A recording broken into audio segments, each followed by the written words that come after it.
Salute, salute, salute, West, West.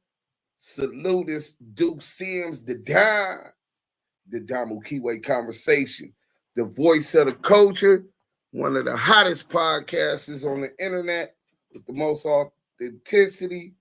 One thing for sure, two things for certain. You don't stand for something, you'll fall for anything. We allow our moral compass to guide us through these trials and tribulations and hells and wilderness of North America. And salute to South Central, West Side. Free the homie Big U. We got the content. Hip-Hop Police.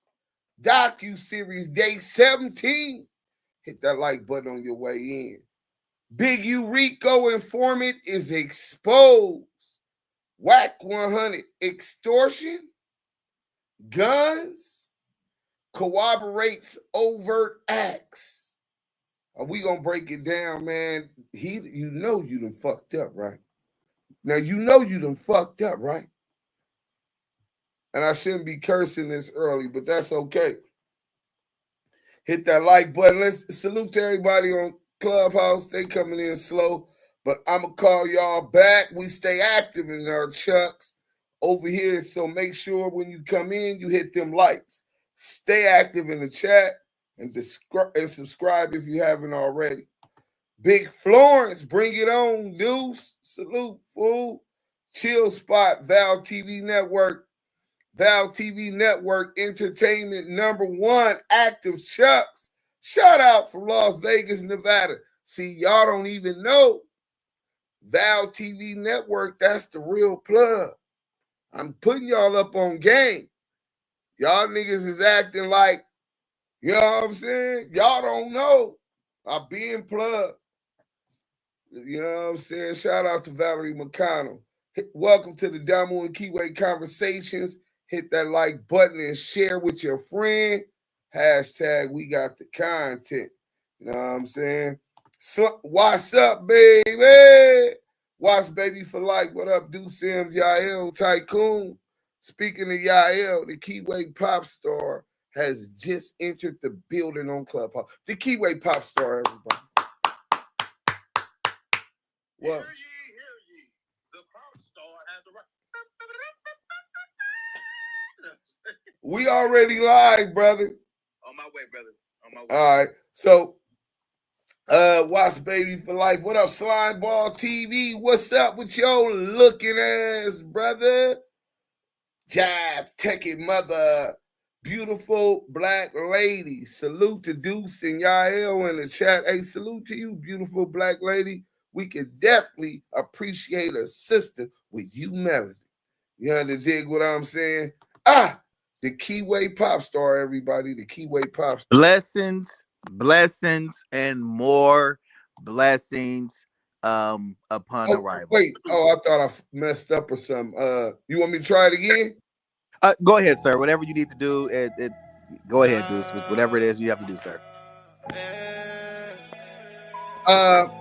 Ladies and gentlemen, the Kiwe pop star. Yeah! Hello, hear ye. Man, salute to everybody, man. Salute to everybody in the room. Salute to everybody on Clubhouse. And salute to everybody in the chat. Y'all already know. That's where it's at, man. If you're on Clubhouse right now, make sure you share it 3 times. So in that hallway, we can get our shine, man. And if you on stage, man, salute to you. If you in the goose, salute also, man. Salute to the moms that's on their job. And salute to the live, man. Everybody that's a valid supporter that's tapping in, that total friend. Make sure you like, comment, and subscribe. Make sure you share this content. Tell a friend to tap in. Salute to the Blue Wrench mob that's on their job. But you already know the chat is where it's at. You sitting with Deuce M's, the Don, and Yael, the Kiwe pop star. The most authentic and livest podcast on YouTube. The most authentic with the voices of the culture and the West Coast. Damu Kiwe Conversations. Because I'm a real one from my section. Hey, but look, salute to Yael, not just the voice of the culture and this podcasting thing, because of the credibility, the talent is there. That's Yael Sections featuring Joe Moses and Coyote for Hire, the hottest anthem in the land right now. Shout out to the Hub and the Dub. Shout out to South Central, West LA, Gardena and Inglewood. You know what I'm saying? Cook, dudes, Big Florence, what's up, homie? Blue Compton, what up? Marlon Ashford, y'all get these likes up, coming up in this dough. You know what I'm saying? WACK100, he the police. Hey, that's a fact, bro. How long did it take you to figure it out? Poppy Blanco TV, salute to you, King. I hope that you stream it. All YouTubers that want to stream this live, go ahead. I'm giving you permission to stream the live. We got the content, but y'all better shout out the Active Chuck team. Shout out to the whole Damu and Kiwe conversation. What's popping in the chat? The chat is where it's at. Y'all know y'all stay active in that chat. You might have a chance at text messaging the Kiwe Pop Star. So stay active in that chat. He might converse back. You know what I'm saying? Break bread, ho. Salute y'all. Break bread. What up, man? There you go. Shy Banks is in the building. Salute to the chat. Y'all know we hold it down. Show some love and hit them likes. Hey, y'all do that. Hey, look, Yael, you're going to enjoy this content, bro. Shout out to Scandalous Los Angeles TV. He putting some dope shit together, right? And we going to get into it. And then we already want to talk about CS2 back and his affinity for guns, an ex-felon with guns who done dodged like 3-4 different indictments he was in the middle of. I guess he done already earned his badge by now. You know what I'm saying? But it's something real strange going on with these strange cases. We gonna even at some point take you guys through the King Buck Wild salute. Take y'all through the call with Debbie Does Dallas. Shout out to Debbie McLaughlin out in Willard County, Texas. You know what I'm saying? Share the room, share the live. We is about to get into this content. As soon as y'all get these likes up, man. Y'all thought y'all was real ones from y'all section. Megan Davis, what's happening? Lion of Judah, salute. King Shalom. Miss Lisa, what up? Marlon Ashford, salute. De Niro Jones, salute. Shorty Doo-Wop, what up, though? Do Sims and Yael. What's up, y'all? Hey, y'all, listen, bro. They trying to talk to you in the chat. So when I start this content, I guess they looking for Frank M. Hollis, salute. Peace. Man, you already know, dudes. Listen. Everybody in the chat, you already know that's where it says salute to everybody. Miss Lisa, I'm gonna call y'all back. Megan Davis, De Niro Jones, we got Marlon Ashford, we got not Lamonte, Degante. Lamonte, is that your man? Listen, man, don't be. Is that your burner about? Is that your burner about? Nigga said the burner. You better start off early, man. Line of juice. Yeah. That's your burner about, bro. That nigga, bro. But yeah, salute to everybody in the chat. Salute to everybody in the chat, man. Oh man. We finna go ahead and get into this content. And it's nasty work, man. But my boy is a motherfucker. If he don't know how to do nothing, he know how to fight, bro. So salute to Big U, free Big U. He definitely got the weight of the government on his shoulders. We here standing with you, but y'all need to hear this. Let's go.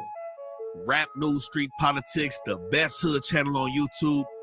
And we back with them bad people in this Big U federal indictment. Now, you know, it's a lot of information that's coming out. A lot of individuals speculating as to who's telling, who's snitching, who the witnesses are, and that's where we step in. Now, right now, we got one main individual who's playing some dirty games in this paperwork. Now, as we broke down when we covered this Big U indictment, there's confidential informants, multiple witnesses in multiple areas. And we also have some snitches on the forecast as well. But we're not talking about probabilities in this video. We only gonna talk about. I'm Sheriff David Zerner with an urgent message. We can't keep you safe when liberal judges refuse to act. Talk about facts. So we know there's an individual that they refer to as CW1. They broke down his profile, his case history, and what information he provided. Now, I'm gonna keep it real. I'm on to that dude, but I'm not 100% for sure that is who I think it is. So we're not gonna put that out there because, you know, we're not here to make allegations in terms of who's snitching. We're gonna tell you exactly who it is. Gotta respect. And you know, a lot of people, of course, they wanted to be WACK100. They wanted to be 600, Brick Baby. We know Loose Cannon's already telling. He's self-snitching. He's implicated himself. But this individual right here is also snitching on Loose Cannon. But as of right now, we got to say factually, it's none of them other dudes. But you know the saying, when life gives you lemons, you end up with Dale Morrison. Now, Dale Morrison is going to be victim number one. This is actually going to be the biggest rat in this case. So again, this is not CW1 who was pardoned by Joe Biden. And this is not witness one that was around the alleged murder situation in Nevada. The witness that was working as a security guard in the studio. This is the man that was getting extorted, so to speak. The one that was robbed by Loose Cannon. And the club promoter who set up the whole situation with Big U and Deja Vu, where it was said that Big U has shook down 30 rats out that situation. But the key thing, man, is who is Dale Morrison? Now, he's not only a rat, he's actually a club promoter, and I would say somewhat of an entrepreneur throughout the city. And the next question one may ask is, why Dale Morrison? Why was he being shook down? It seems like this dude is one of them guys playing all sides. Now, the key thing is Dale Morrison has been in the mix around all these dudes for a long time. Like I said, he's a club promoter. And anybody know these club promoters? They're the ultimate people person. But especially when you promoting black businesses, black clubs, black parties, you're gonna end up intertwining with the hood at some point, especially in LA. So we've seen Dale Morrison, not only with Big U, we've seen him with Nipsey, we've seen him with Gilly the Kid, Joe Moses. Like I said, this dude has been around everybody in the city, and we gotta put this out so nobody else falls into the games that this dude is playing. Now, the paperwork has painted him out to be a victim, and on the contrary, painted Big U to just be somebody that got him in a headlock. But Dale Morrison is actually playing his own games in these streets, man. So the key thing right now is Morrison is under his own federal indictment, which has nothing to do with any of these dudes in this indictment, with this Big U rolling 60 situation. This dude had his feet in the streets, a full participant in the life of criminality. He's not just some weed shop owner that's trying to make a living and ends meet by playing it fair. This is the misconception of this whole situation. Now, the indictment that he's allegedly the main defendant on is a conspiracy with the intent to possess narcotics, also possession with the intent to distribute narcotics. And the main key thing is the feds are alleging that Dale Morrison is using businesses in LA as fronts, including the same business that Big U was allegedly shaking down. So we've seen Morrison with multiple different businesses: MLB Investments and Holdings, M4 Morrison Media Marketing and Management, DMO 20 Consultants LLC, Everybody Eats, which is also synonymous with the Everybody Eats Genetics cannabis business, which he's affiliated with. Now, at the time when he was allegedly participating in the conspiracy, some of these businesses were operating off some high rises off Fig. Now, as of today, he's changed the addresses to these businesses. But in 2020, it's alleged that he was working with 4 other co-conspirators by the names of Jordan Jackson, Keyshawn Brandon, Brittany Duff, and Deja Purifoy. Now, everybody except for Keyshawn Brandon was operating in Ohio.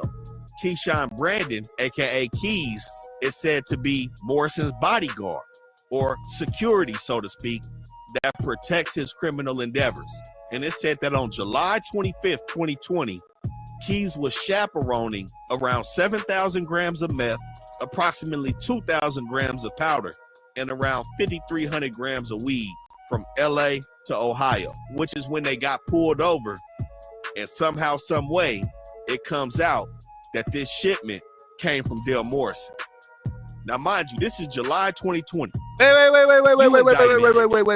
The Fed said they didn't start watching Big U until February 2021, after the alleged murder. I know that, brother. How do you know when it's time?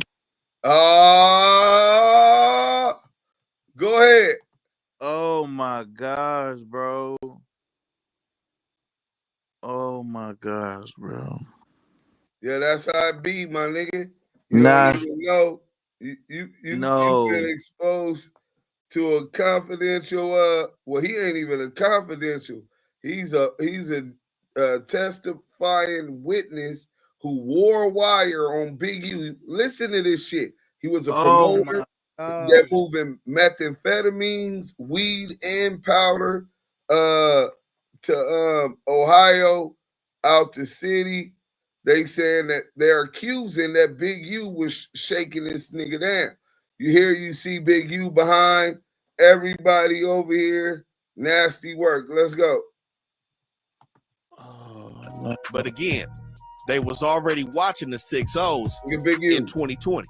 And they were able to track 8 USPS packages sent from Ohio to different addresses in LA, some in the 40s, a business in the Mansfields, and of course, an Addy in the 6-0s, where it said that around 150 racks had came from Ohio and touched down in LA, which the feds are alleging is proceeds that Morrison was receiving in this drug conspiracy. Now, 6 days after they got caught in that car, Morrison's house was hit July 31st, 2020, where it said this dude also had a bunch of weapons. But he wasn't fully taken in on this indictment until a year later, April 28th, 2021. But the Big U document alleges that he was a known extortion target since the beginning of their investigation on Big U. So as we see here in this Big U paperwork, it states victim 1 has a criminal history that includes arrest for narcotics conspiracy and distribution in violation of Title 21, Section 846, respectively, for which he is pending sentencing. It's still an open Fed case. He hasn't been sentenced.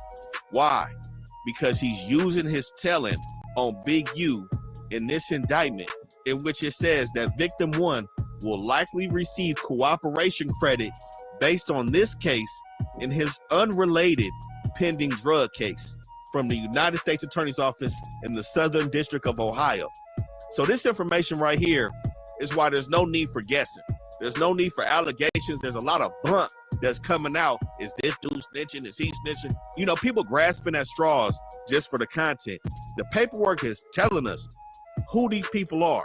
Now, like I said, in the forecast, there are some snitches that's coming out, but you know, that's neither here nor there because we have to move factually when we talking about people as rats. And this is what I mean by this is a dirty character right here. He caught an unrelated Fed case before any of this situation and immediately started pointing fingers at the big fish because he's a little fish in the streets, but nonetheless, he's still in the streets. He's not some innocent victim just floating around getting a noogie on his head. You know what I'm saying?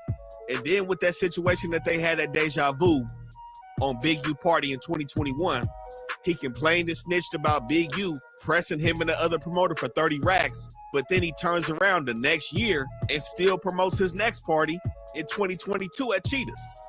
This dude playing street games, but when the big fish come and collect,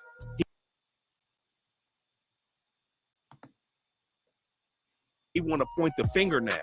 But he got some even nastier work on his name. He's also been convicted of a robbery, and guess what? Human trafficking of a minor under the age of 18. Shit, I see why he's getting pressed. This is a weird dude in the streets. And it's also said that he has ties to WACK100. We're going to get to that, though. Now, one can make the argument that Big U wouldn't even be under an investigation by the feds if it wasn't for this dude. Reason being is because the homicide that took place in Nevada was under investigation by the police in Nevada, not the feds. This dude comes along, and now you have the full Rico where we're talking about money, extortion, and robbery being involved into a full enterprise with Big U.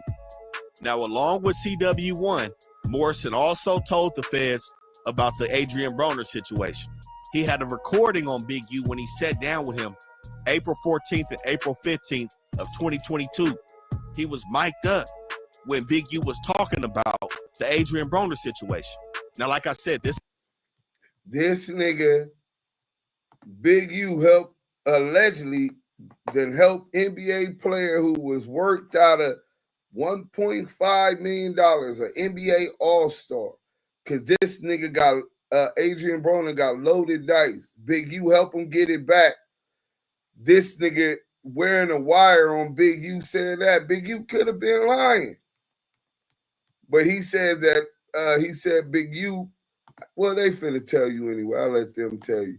But the nigga wore a wire, bro. That's what I definitely want y'all to know on Big U. Damning evidence.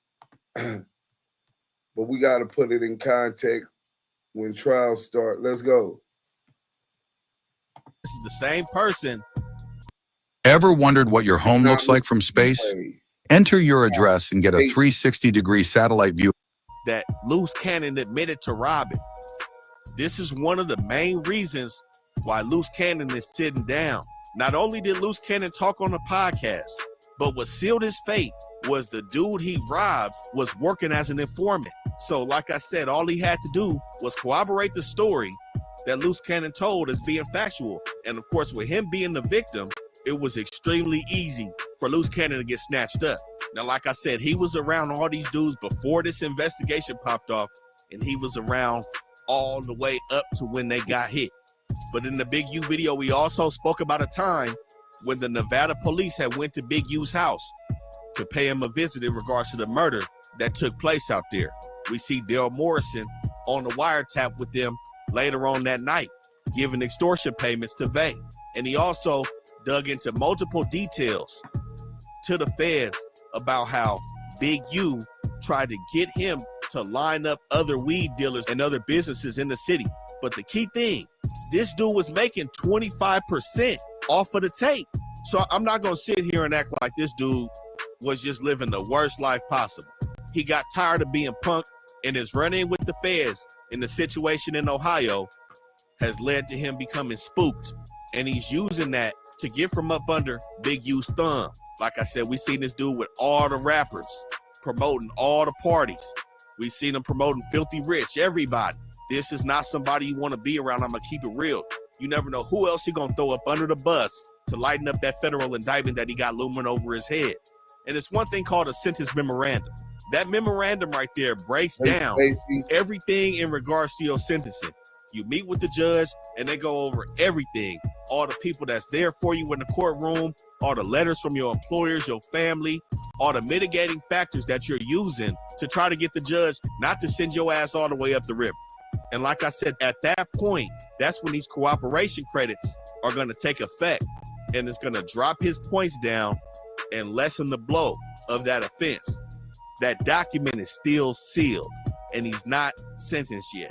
Mind you, this offense happened in 2020, and he went down in 2021. Here we are 4 years later. I wouldn't be surprised if he doesn't get sentenced until after everybody in this Big U indictment is taken care of, because we may see this dude on the stand. If anybody takes him to trial, which I'm highly doubting right now.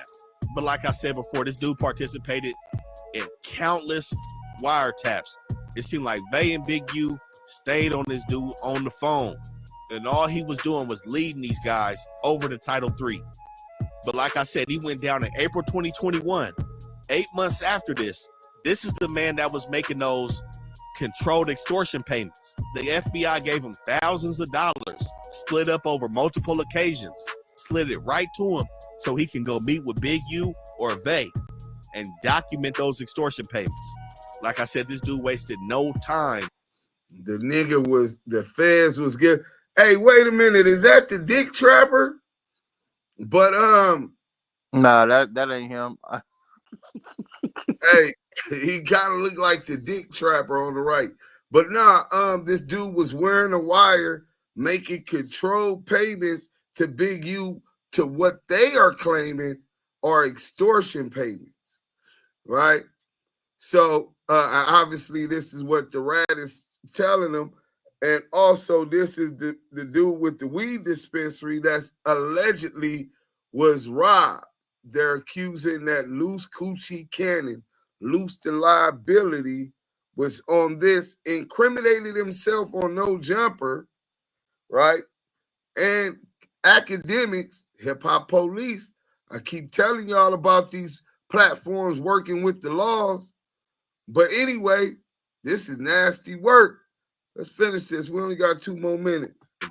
To get out in the field and work as a confidential informant, but they call him a victim. And one key thing you got to realize about these dudes that work for the feds, you know, of course, everything's incentivized. There's a reason.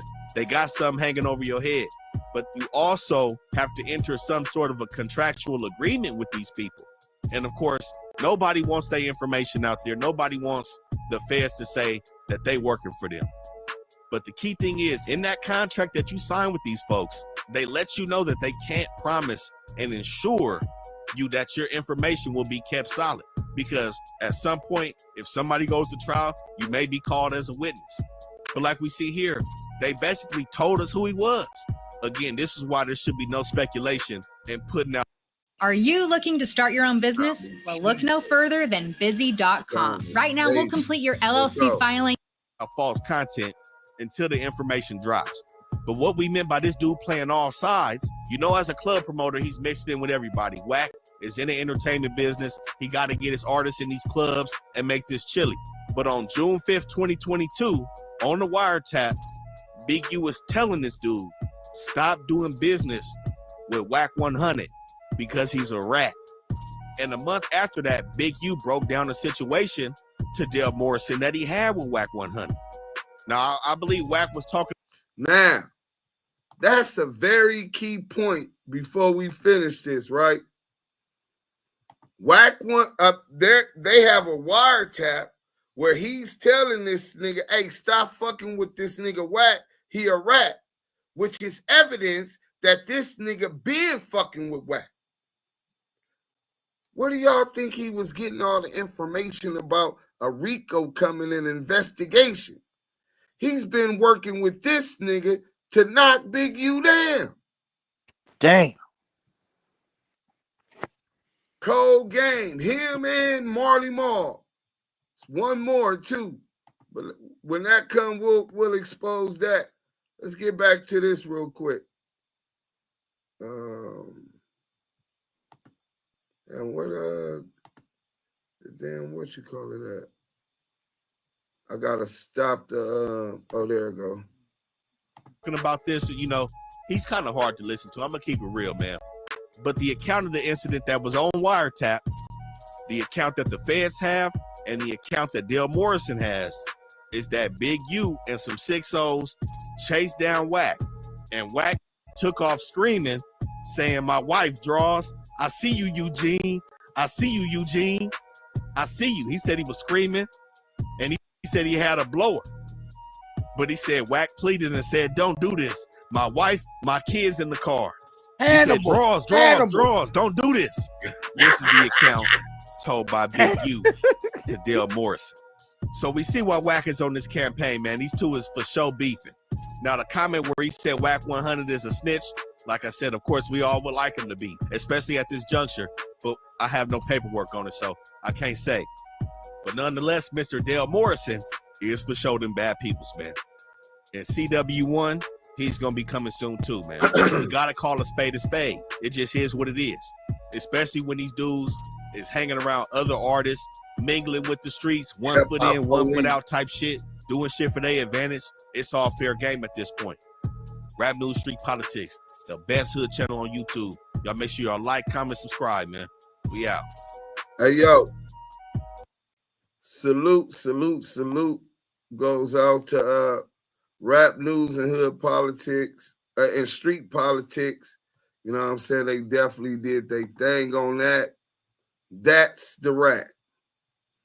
One of them at least. We already know, like they say, Loose Cannon snitching on himself and Big U. And I don't know how sometimes these dudes be kind of scared to expose CS2 back. Maybe you ain't as familiar around them parts as you claim, my nigga.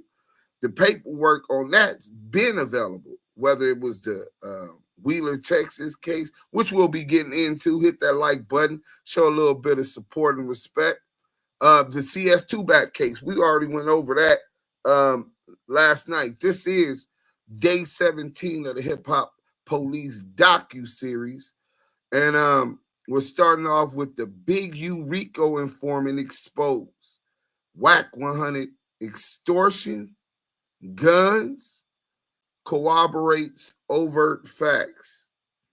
Now, yeah, you said that you know this dude. So I wanted to wait till you really got into it so I could feel your energy and exactly what you vibing on when you hear and see this. Man, I ran into this dude at a fucking them little them they like dispensary what do they call when you have them in pop-ups. I ran into him at a pop-up, bro. I ran into him at a pop-up and he was saying like, oh yeah, you know, XYZ ABC, you see what's going on, you know, and I'm like, yeah, man, this is, you know, this is dope. No bueno. This dude was no bueno. No fucking bueno. We gonna holler, dude. God damn, these niggas is rats. That's all I see now when I see his faces.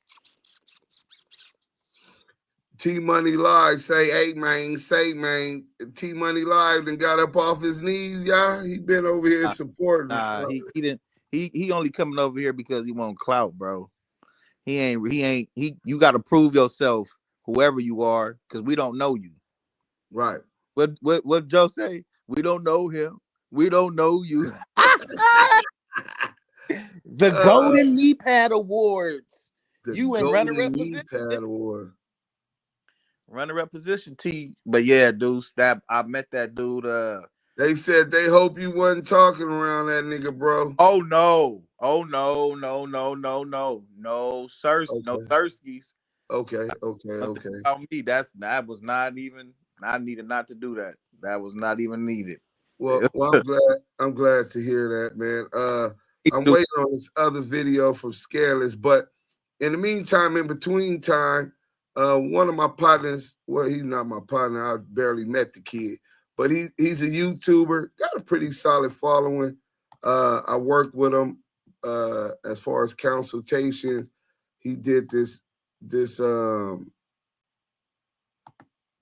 thing on Shaq and the Main Street case. So before we get into that, let's get into this. Let's go. Just a little backstory while we wait on this other video to flame these niggas up. Let's go. Oh, y'all can't see it, huh?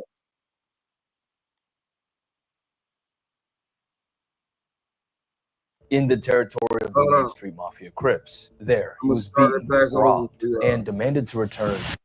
On the night of February 10th, 2008, a man by the name of Robert Ross went into a convenience store in West Hollywood. He was then kidnapped at gunpoint and was forced to drive to a home in South Central Los Angeles, in the territory of the Main Street Mafia Crips. There, he was beaten, robbed, and demanded to return. Shaquille O'Neal's sex tape. Stay tuned.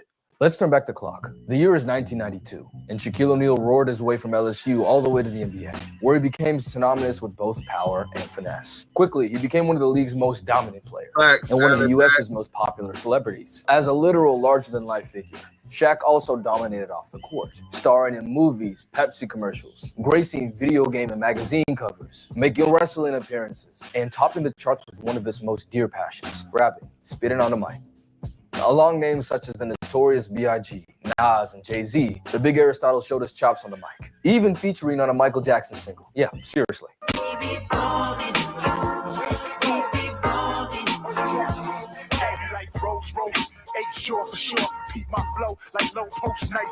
Of course, Shaq doesn't get a King of Pop or Jay-Z feature by just dunking a basketball. He was actually an adept rapper for his time period. And although he already had millions of dollars, worldwide fame, and basically anything that he wanted more. He called himself a Renaissance man. And hey, he was Shaquille O'Neal, man. Whatever he wanted, he got. No diddy. So it's a year later now. Fresh off a Rookie of the Year campaign, Shaq founded his own record label called Twism Records, with Twism standing for The World Is Mine.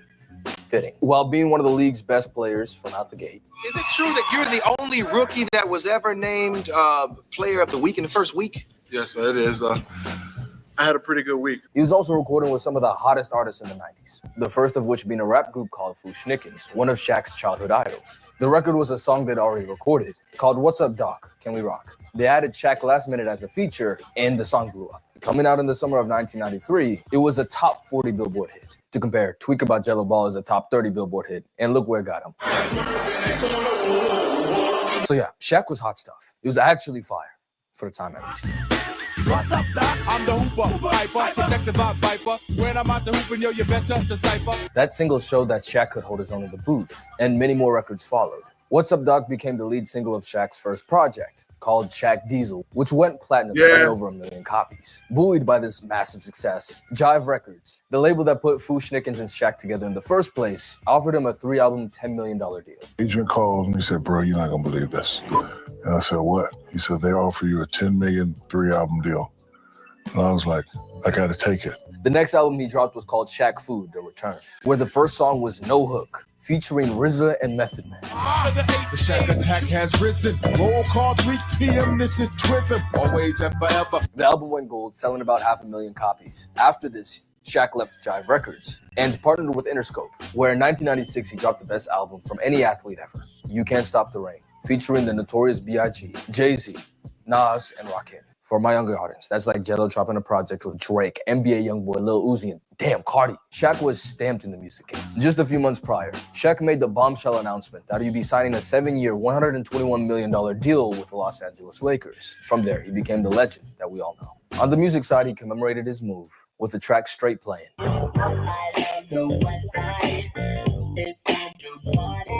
Symbolizing the arrival of Shaq Diesel on the West Coast. Now, comparatively speaking, You Can't Stop the Rain didn't do that well, selling 200,000 copies. Shaq did one more album partnering with A&M Records in 1998, which featured Kobe Bryant in a song called 3 Times Dope. However, Kobe wasn't credited because of label issues or something like that. But it's out there. I'll play a snippet right now. I reach destinations with split-second acceleration in a capsule of time to witness your own evaporation. When Phil Jackson came into the picture, Shaq let rapping take a back seat. And during the three-peat run in LA, he didn't release anything, recording one album called Shaquille O'Neal Presents Super Friends Volume 1, which never released. He dropped one last track called Drop Another Day number 34, which started a beef with a rapper called Mad Skills. And after that, he never dropped a full rap project again. The year is now 2004, and the Los Angeles Lakers are losing their groove. They lost their first NBA Finals in the Kobe and Shaq era. And while Shaq's time in LA was almost up. Around this time, Shaq created a new label with his cousin, Money Mark Stevens, a shrewd businessman who he regularly consulted with while he had Twism Records, which went under in 2001. This time, Shaq was looking to be the executive rather than the talent, and was looking for artists to partner with for his label. Now, enter Robert Ross, aka Stutterbox, due to his penchant for stuttering when he gets nervous or excited. He met Shaquille O'Neal at a party in LA in around 2003, and they became good friends. Stutterbox happened to know a lot of people around the music scene in LA.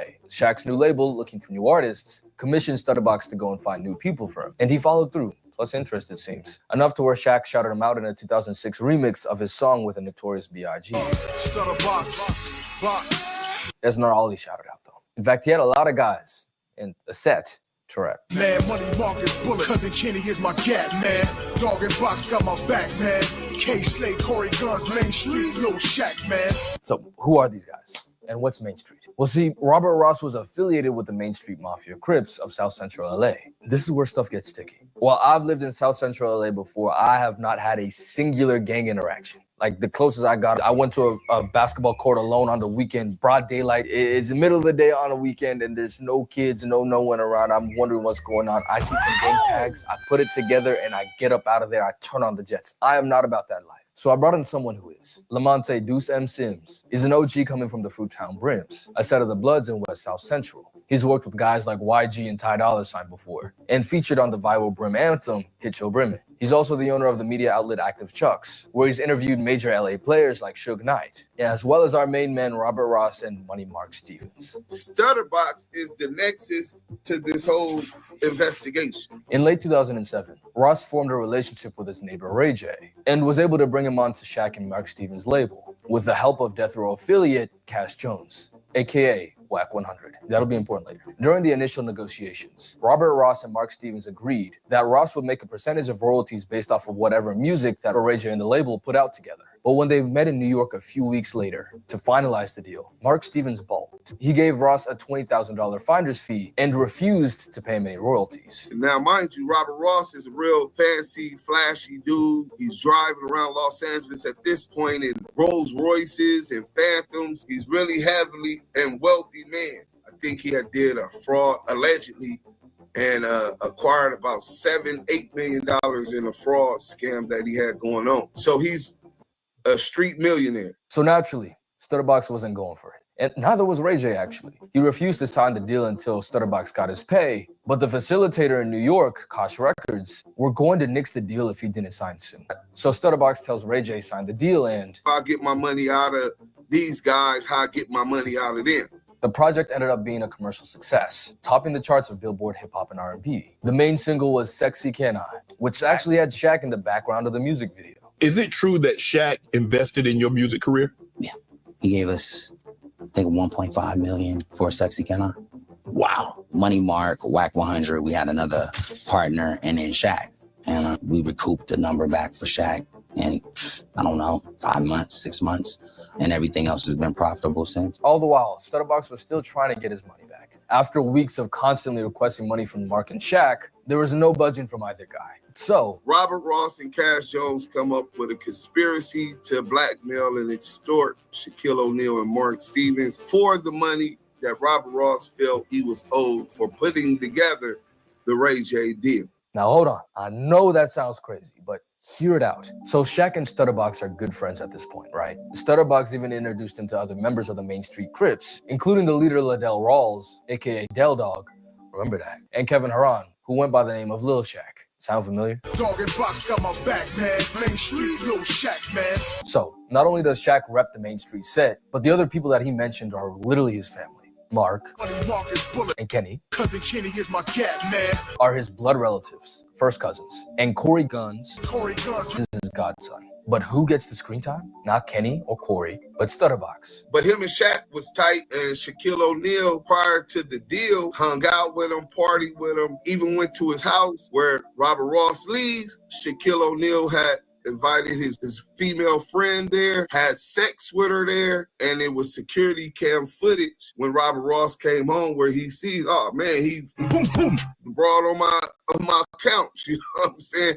Shoved his hands all in her ass and all of this stuff. So yeah, Stutterbox, Robert Ross, came home to a security cam footage and saw Shaq. Yeah.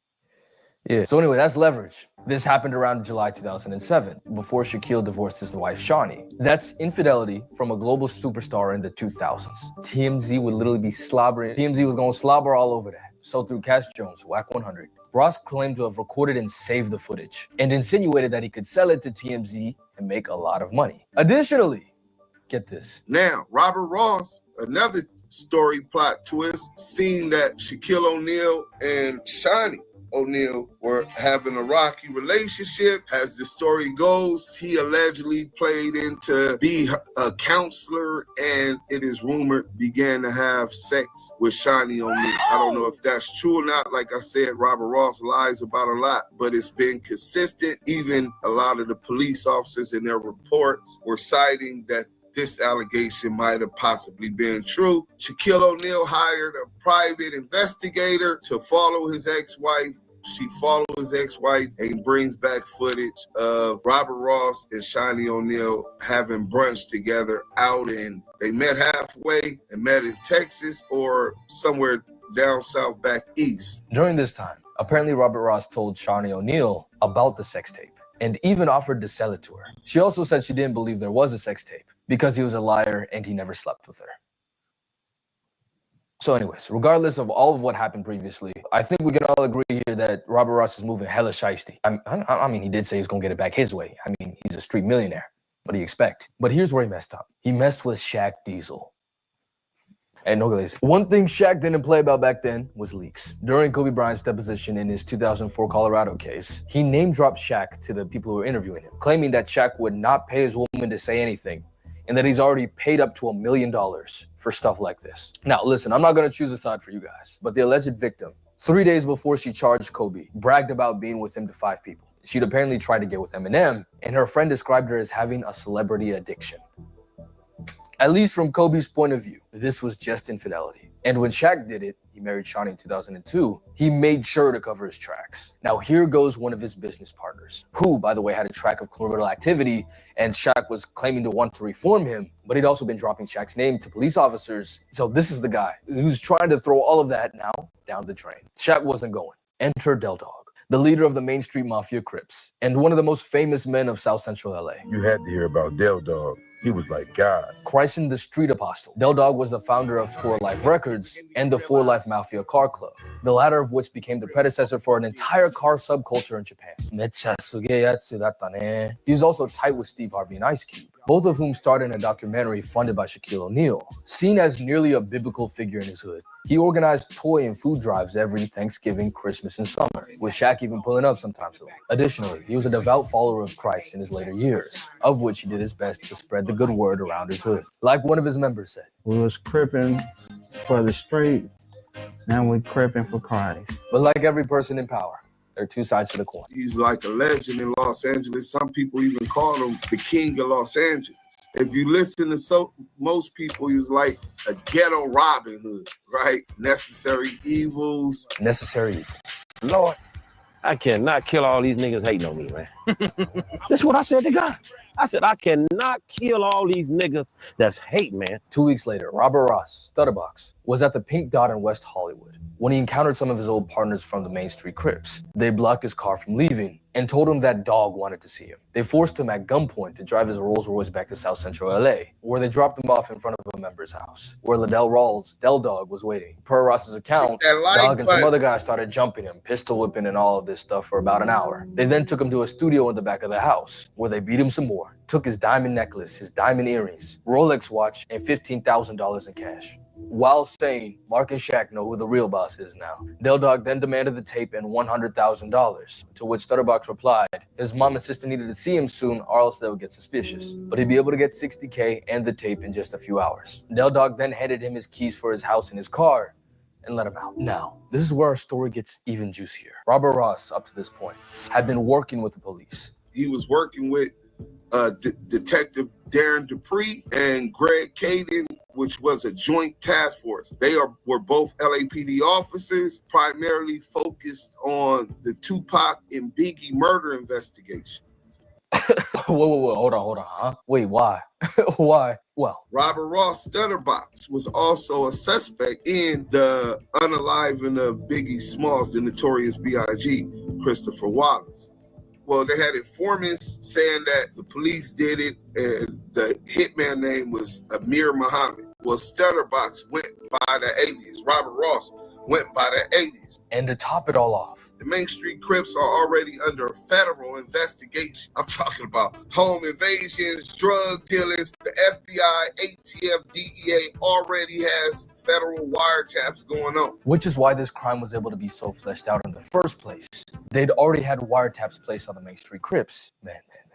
Listen, we talking about Biggie and Tupac on an NBA channel. Bro, like and subscribe, man. Who's really doing this? Back to box. He leaves, jumps in his Rolls Royce. He calls his handler, Darren Dupree, and Darren Dupree tells him to walk and report the kidnapping and robbery at the local police station, which he did. Now, Robert Ross's informant situation and motives are still murky, but what is known is that instead of going home and receiving the tape and the $60,000, he went to the LAPD 77th Division station, beaten and bloodied, and told the officers about what had just happened, and implicated Liddell Rawls, Shaquille O'Neal, and Mark Stevens. Now, was there any evidence other than hearsay to prove that Shaq and Mark Stevens put a hit out on Robert Ross? No. Not really, but remember the wiretaps. The LAPD found that around the time that Robert Ross was kidnapped, a flurry of calls was exchanged between Mark Stevens and Liddell Rawls. Now, I just finished up The Wire season 1, and bro, when I read that, I said, bro, literally bar for bar, man, I was shocked. So, there's strong evidence that Money Mark called Del Dog to handle Stutterbox, something Greg Kading, the officer that worked with Stutterbox and the handler of the Tupac and Biggie cases, also corroborated. Shaq's like, man, this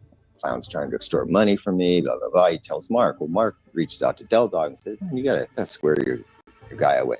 Can you deal with Stutterbox? Tell him to knock this shit off. So Del Dog and the Main Street Crips go and they discipline and threaten Stutterbox. But Ross didn't press charges right away. Sometime after the kidnapping, he was incarcerated again, which led to a delay for almost 3 years. Then, in the summer of 2011, he officially filed a civil complaint accusing Shaq, Mark Stevens, Del Dog, and 7 other Main Street Crip members of kidnapping, assault and battery, and robbery. From there, the case was picked up from all the major news outlets, with bombastic headlines like Shaq Attack and the like. But then, after the preliminary hearing, the case was inexplicably dropped. Why? Well, apparently, Robert Ross perjured himself in court. He lied on the stand. WACK100, his former partner, and in on that first Ray J deal, claims to know why. To help a certain individual out, I called my attorney, had the attorney put Greg Kading and Mark Stevens together. They put that together to ask Box on stand if you're gonna pull the paperwork. Have you ever been a confidential informant to work for the LAPD or FBI as a known snitch? He lied on the oath and said no. Greg Kading takes a stance, provides a document that this dude is in fact one of our informants, this, that. At that point, the judge looks at it. He perjured himself. Therefore, any allegations or any claims he's bringing on anybody is null and void. They dropped the charges on these 7 Crips and let them go. So in a sense, this power rule freed the Crips. Now, time for another plot twist. WACK100 was also allegedly an FBI informant at the time, but this time for Death Row Records in regarding the Biggie Smalls case. What's going on, bro? Lamonte, who's actually got beef right now with WACK100, broke it down for me. Buckle up. Hit that motherfucking light after the death of Biggie Smalls, there were allegations that the LAPD was involved in the murder. And not only that, but they hid their involvement in the preceding trials. Biggie's family then filed a wrongful death lawsuit against the LAPD in the city of LA, demanding over $400 million.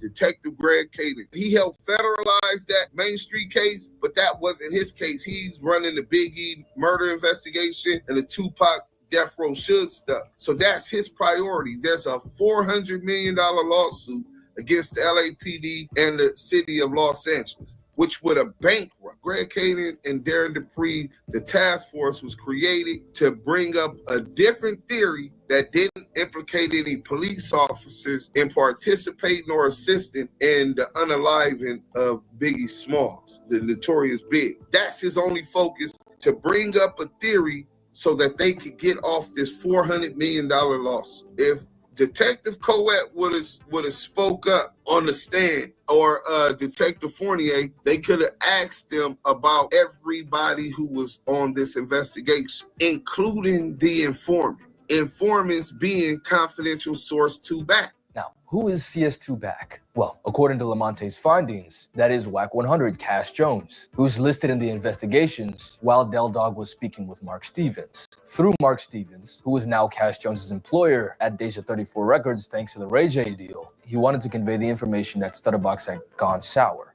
Del Dog declines. The police investigation referred to him as CS2, confidential source 2, and Mark Stevens confirmed his identity later on. The priority being the case of the notorious B.I.G. and Jones's ability to be able to point out the culprit as being Wardell Fowles, aka Poochie, as a plausible story. If the police officers working on the Stutterbox case were to testify, they were liable to exposing Cash Jones's relationship with the police due to him being involved tangentially, and thus rupturing the relationship needed to have a working theory to save the city of LA and the LAPD $400 million.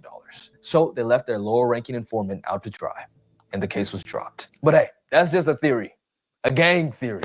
That was poor. That was poor. Thanks for watching. My bad.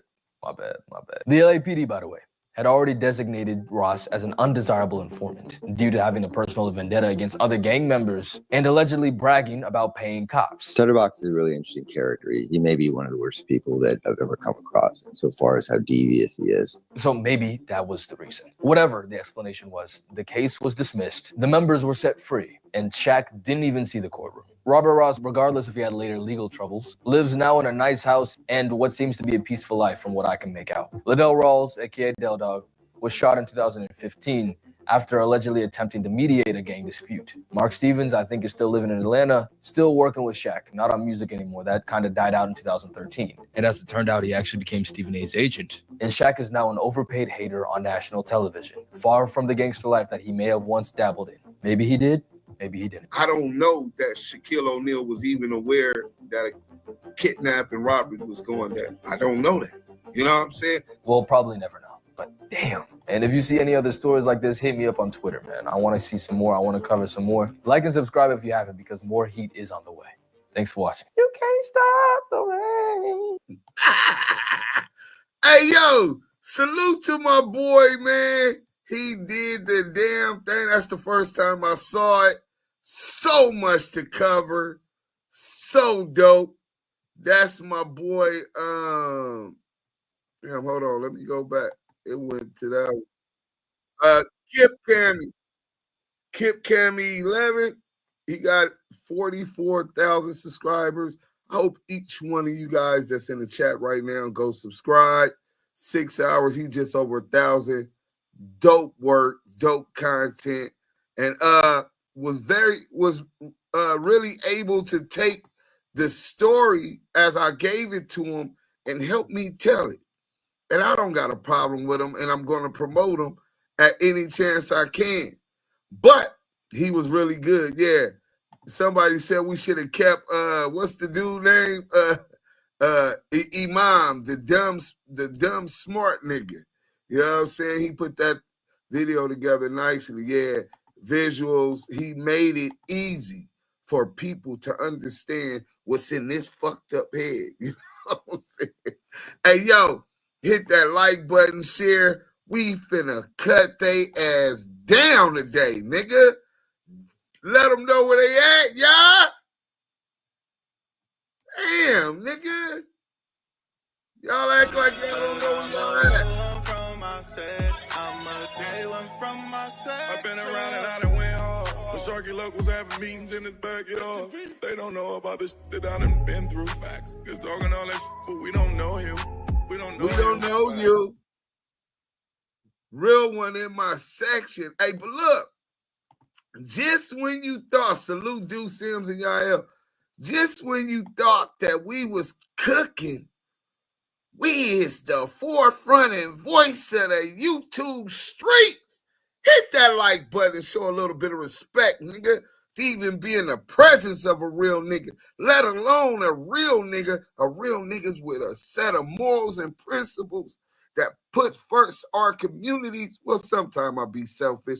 Well, a lot of times I'll be selfish. But as a whole, one of our main focuses is putting forth what we believe is best for the community and putting out this dope-ass content, hot music, films. Shout out to Val TV Network. She was definitely in the chat.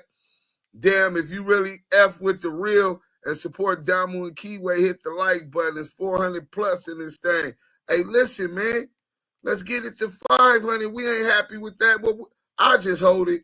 You know what I'm saying? We can just hold it because we just running the content for y'all. It's so much content. And the next one is the MF GOAT. My brother, you know what I'm saying? My brother, seen that a New York brother, shout out to NY, a brother from New York had the audacity, the goals, the huevos to go to the 100 side of Clubhouse on a solo mission, armed with nothing but the truth. He was trolling in the chat. CS2 Back told him to pull up, right? He pulled up, bro. And he whooped Wack ass. Nigga, on a 100 side flow. Imagine Due Sims equipped with, you know, my little understanding of the law and practical application thereof, right? But, you know, I've been blocked for over 2 years. They don't even let me come up in rooms where he at. We don't do this. We keep it in the dark. He don't want that smoke with la Monte, nigga. That nigga gets embarrassed from the get-go. But anyway, y'all don't want to get them likes up, huh? Well, we'll just sit here and talk since y'all don't want to get them likes up, right? Where we at? I got a video by the GOAT, man. I got a video by the GOAT specifically about this nigga getting flamed up. You know what I'm saying? Y'all ain't got no respect for the GOAT, huh? Scandalous Los Angeles TV. Is y'all gonna do it? Okay, y'all playing games, I'm gonna play a game. Hey, CS2 back. I got a message for you from one of them niggas you be having on stage with you with the exposers, right? I think his name is Bitch $64. Hold on.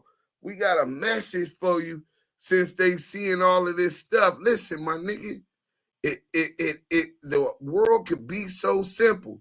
Since they don't want to get them likes up, what we finna do is let y'all hear Bitch Dollar. Let's go. Second record company.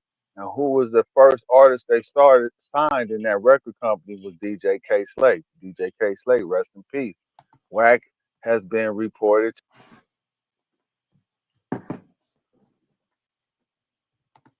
Come on. To be saying he was DJ K Slate's manager. But it's been reported that K Slate wasn't fucking with Wack at the time before he passed. So it's a whole lot of Wack in places where people don't want him in the places. And it's just looking like Wack is the official hip-hop police. He always got the sex tapes. He always got all of the paperwork. He's constantly fighting with his tongue. He's constantly deflecting. He really doesn't want to address these. The second record company, and who was the first artist they signed in that record company was DJ K Slate. DJ K Slate, rest in peace. Wack has been reported to be saying he was DJ K Slate's manager. But it's been reported that K Slate wasn't fucking with Wack at the time before he passed. So it's a whole lot of Wack in places where people don't want him in the places. And it's just looking like Wack is the official hip-hop police. He always got the sex tapes. He always got all of the paperwork. He's constantly fighting with his tongue. He's constantly deflecting. He really doesn't want to. Constantly deflecting. Oh, he was definitely trying to deflect on this next one. You know what I'm saying? But hey, shout out to the 100 show and the exposers. You know what I'm saying? That was Bitch $64. A dose of reality TV. Salute, and shalom. Get the liking before I get the sniping. We got a super chat. Get them likes up. These brothers put in a lot of hours to bring this knowledge to all for free. Hey, Drew V, salute to you, King. Appreciate the $10 super chat. And always the support that you consistently give us. Without y'all, we wouldn't even have no voice. And the craziest part is we've been fighting the longest to maintain a voice. They want to take the voice away from real niggas like us. People from the community, and let weaklings that work just like the hip-hop police with the hip-hop police, poetic Flaccos of the world, Adam Grand Mason, these weird case having ass DJ academics, right? Reggie Wright Jr., WACK100, Charleston White. They're rather y'all kids listen to these niggas online. You know what I'm saying? Or maybe they're like the one of these other dudes. What's up with it? What's up with it, Bo Money? Hit that like button, man. We is cooking tonight. We is cooking tonight. Where that video at? Share, like, show a little bit of respect. Where my boy at? Are we gonna get into CS2 back and these guns also? You know what I'm saying? I don't know what's going on with this. They oh yeah, that is it. I'm tripping.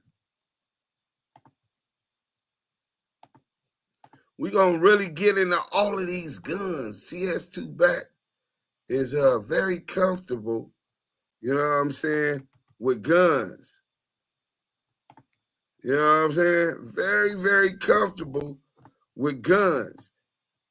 Whether it was Willard County, where we first find out, boy, before that, he was obsessed with BB guns. You know what I'm saying?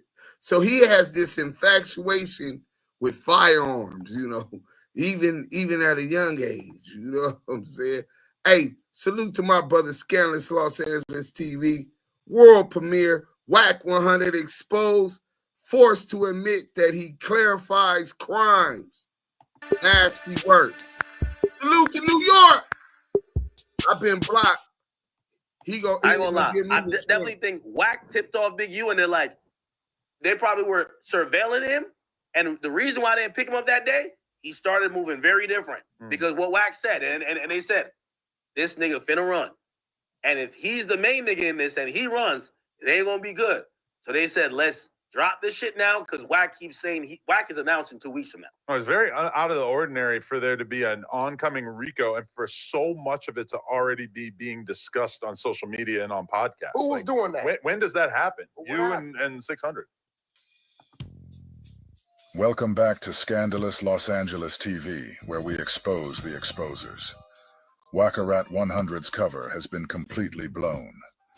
Outside of the few clowns in his clubhouse clergy, everyone from the East Coast to the West Coast can now see that Porky's working for the feds. In this episode, you're going to hear a guy from New York tell Porky to his face that his words are being used in this case. And you're going to watch Porky squirm, desperately trying to shut him down every time he speaks. The truth about Porky and his marshmallow minion, Loves Boys, has been exposed for all to see. Comprehension skills, so where is that coming from? If you can put it, like, if you can break it down to under, because I don't understand, like, Wack was only mentioned in the paperwork because Big U was talking about Wack. Like, are y'all okay? Wack don't got nothing to do with this shit. Like, I don't understand how many times. I don't understand how many times. You in the paperwork, Wack? That's what he's saying. We asking him what page. 1 second. Read the shit. But 1 second, I'm breaking it down because I seen it. I'm saying, you got to pull them up. I ain't looking at the chat. Yeah, no, we ain't going. No, I'm just saying comprehensions. Are y'all running the room next or what? So I know. No. Hey. But who you choose in the chat saying it? You know what I'm saying? 175 Enterprises. Pull him up. I just sent him an invite. To see if the lady will come up here. Oh, so like no shade. I don't know how many times he got. Yeah, so what you saying? I'm saying why this nigga not running the content with your name in the work when you corroborate Big U extorting a nigga. With the feds use your name in your words in the paperwork. That's the content. Y'all niggas running content over here, right? Hey yo, but bro, where's that at? It's not in the paperwork. Bro, that's in the paperwork. What are you talking about, bro? Stop it, bro. That's in the complaint. Bro, when they got loose cannon talking, all this shit, and you cooperate to nigga commit a crime. Wait, hold on. You said with loose cannon? You was right there next to him and you stopped him, bro. Hey, bro. Slow down, bro. What he said. The feds put it in the paperwork. I'm fucking excited. So what you're saying is, you're saying what loose cannon was telling the story, right? And I said, so he made y'all get back 40? He like, yeah. I said, well, he did that to put 20 in his pocket. That's what you talking about? Yeah, nigga, that's what I'm talking about. That's the words, that's right? Just loose cannon. No, that's loose cannon. No, that's not loose. That's you. That's your words. The fed says WACK100 arrival of Big U. That's you, nigga, right? What? And so you're saying that's what the work is, right? Slow down, everything in the look. You, hey, bro. Hey, look, nigga. I'm trying to be patient with you, my nigga. We gonna talk. All you niggas want me to be in something. I don't mind it because I wasn't part of this shit. So what you saying is when we interviewing somebody, when we're in the course of an interview, if we talking directly to the person about what they talking about, you telling us that we're corroborating the crime that we wasn't around for? Nigga, listen, you can't try to spin it, little nigga. Listen, like I said, No, I'm asking you, bro. In the paperwork that the feds just put out, you can't try to say that everything that the feds put out is true. Down what was said on No Jumper. They said your name and your statement. Your statement was that's not a statement. They did it because it is, and they did it because of that, and it was a crime. That was a crime. Also, you admitted to motherfucking misprisionment and motherfucking aiding and abetting. You admitted to motherfucking. I admitted telling to a nigga that you was admitting. Like, yo, I want to motherfucking see you get free. That's a crime. So why you not in the indictment? I want to see you. Wait, slow down. What you say? I want to see you get. Didn't you say that you was trying to warn Big U when? Oh wow! They done took off my boy video. Hold on. Wait. No. Let's stop this. That's crazy. Hit the like button. They done struck my nigga Scandalous page or something, bro. Everybody on Clubhouse, hold up. Hella respect to y'all. This show is the best on the internet. Hey, appreciate that, Damon Jones. Ain't that a bitch? Hey, boo! Mike Santana, craziest work. Nah, son, they hating. Hey, look, welcome to wearing my active chucks. Whack bitch ass watching this live, I bet. CS2 back can't tell about a real firearm. He can definitely tell you about a BB gun and walking to level 2. You can't say everything the feds put out is true, except when it comes to you. It's bars. Cameron, what up? Deuce, you doing 7 hours again? Nah, beautiful black lady, not tonight. That was open source reporting that he was talking about it before. Hey, listen, bro. They really don't want to do it, but you know what's crazy? I had the links for exactly what I wanted to do just in case that, and I erased them because the computer overrides. You know what I'm saying? There's so many different links and content filling my laptop. That's super nasty. Word, they struck the video fast as hell, nigga. Fast as hell. Let's see what we can do. K Slay, let's see what we can do. Damn. Maybe they'll let me get back on it. Nah, they not letting it happen, bro. We finna try one more again, and then I'm just gonna move forward. Damn, they hating on my boy. Scandalous put that work in for us too, bro. That video is done. Wait, let me see. Yeah, they struck his video. That is crazy. Hating ass niggas, bro. Sheesh. Super Thug Planet Peanut Blood. They can't stand Scandalous LA. He be frying their ass. Truth will be televised. My clubhouse room is Damu Kiwe Conversations. You know what I'm saying? That's a clip right there. We watched them cut it live. Yeah, bro. They keep striking and shit. That's why you gotta go follow his new page. Let me get him to send me his new page. And that's a powerful rat. Yeah, they some hold for striking. Scandalous does his own work. Facts upon facts. I hate that. Yeah, that's a powerful rat, bro. Running his mouth all the way to a ditch. That's okay. We all know the real. Yeah, we all know the real, and we gonna get into it. Damn, that's crazy, bro. They really, really hate it. Let me call him. Everybody on Clubhouse, can somebody just please play it on Clubhouse from the live? I got to call Scandalous and let them know what's going on. I can't let y'all hear his voice. The fans is, they looking for Scandalous. You know what I'm saying? They hate Scandalous. Wack put some drawers on and get off this live stream. We don't need you here. Bro, they struck your video, bro. Bro, we was watching the video and it said it's unavailable, bro.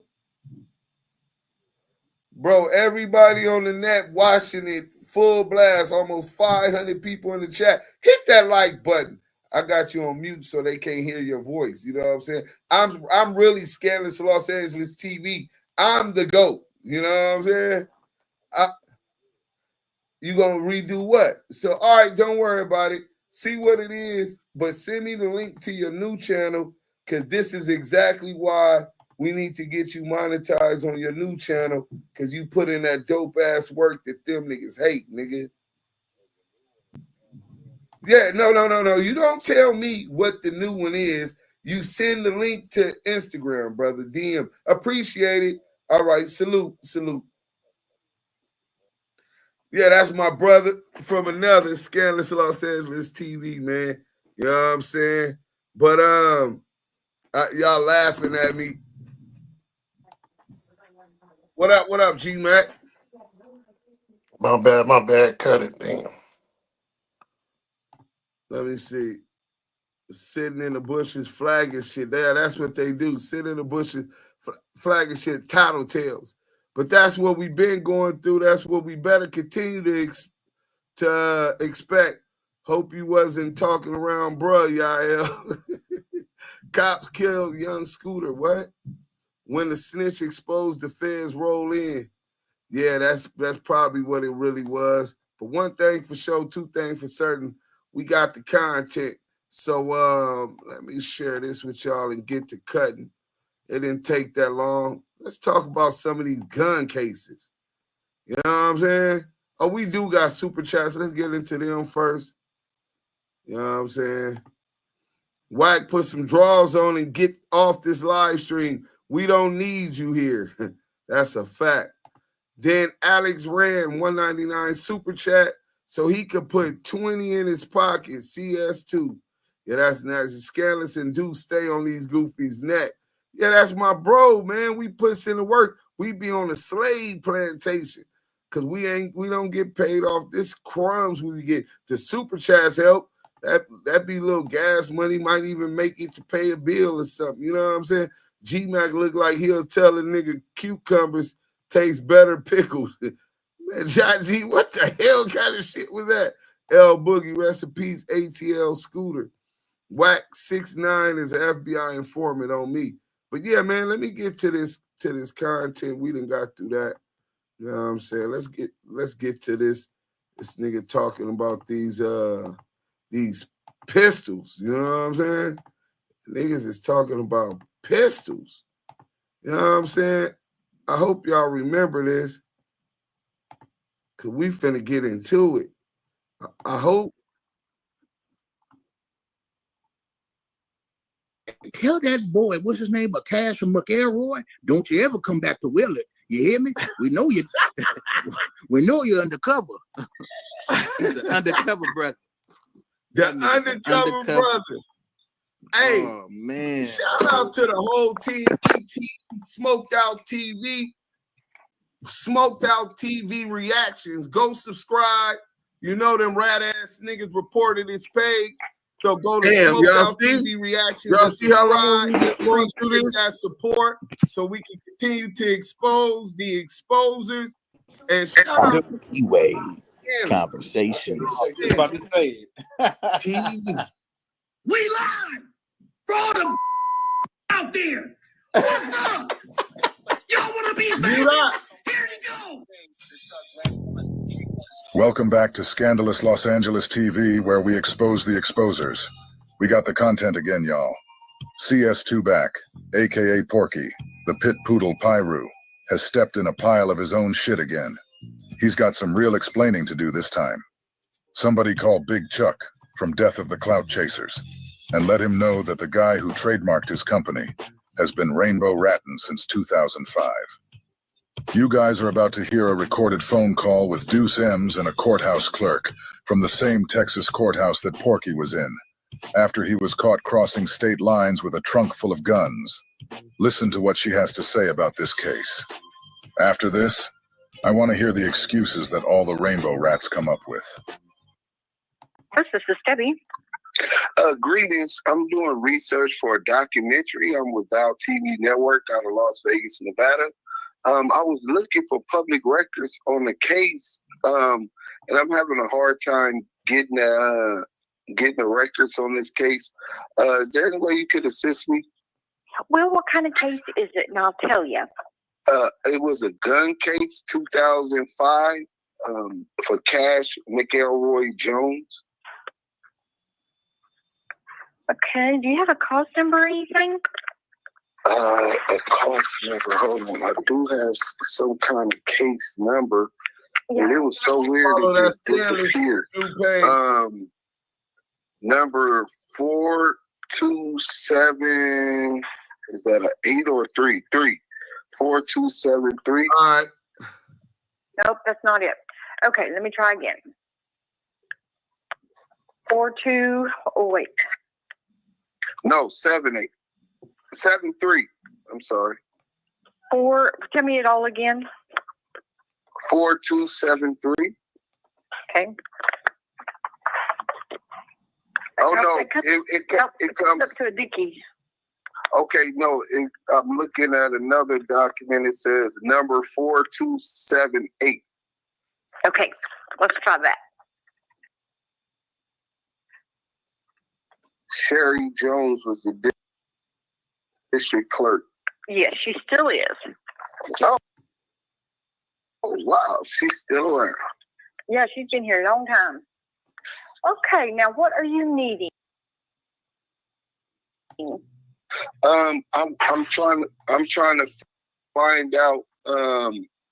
If the case said it was a motion to dismiss, and then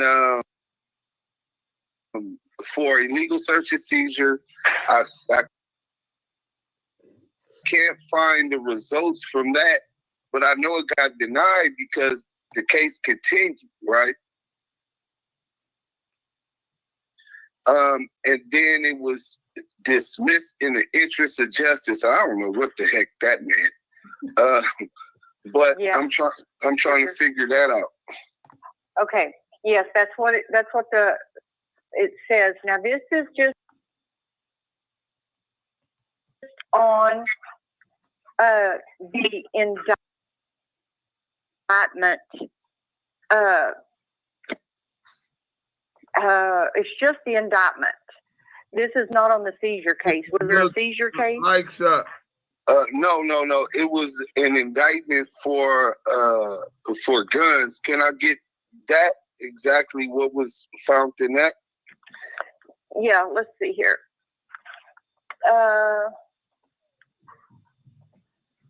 Unlawful possession of a firearm by a felony is the charge, but it was dismissed. Okay, and when it was dismissed, does it say how many firearms it was? Let me just see. Let's look at the. Because the documentary I'm doing is about gun traffickers that seem to not be held accountable by the court of law. So let's see here. The indictment says Cash McElroy Jones did then and there, having been convicted of a felony of assault with a firearm on the 12th of May, 1994, in the cause number of the Supreme Court of Los Angeles County, in the case in the docket said California versus Cash. So, but this one is unlawful possession of a firearm. I guess he was convicted out of the state of California. Yes, I found that one. I think he was a juvenile for that one. Then he gets caught in Wheeler, Texas, with guns. I don't know how many. I'm trying to see how many were charged in the indictment. And was this indictment a federal indictment or just a Texas state? The state of Texas. Okay. And it doesn't say how many. It just says that unlawful possession of a firearm. So it doesn't tell me how many. Let me see. And I don't know if they did. With that like shit, let's make this go viral. I was trying to see if there was. Hottest live on YouTube. Salute to Clubhouse. No, there's nothing in here to tell me. Go to the like, conversation room there. The PCI, whatever you call it, the pre-sentencing investigation. Sometimes they're filed. And I thought there might be one in here, but there's not, and it would tell me everything. But let's see. There's really nothing else in here that's of any. Even in 2005, 2006, that was standard procedure for them to file a pre-sentence investigative report? They had them, but sometimes they didn't give them to us. Right.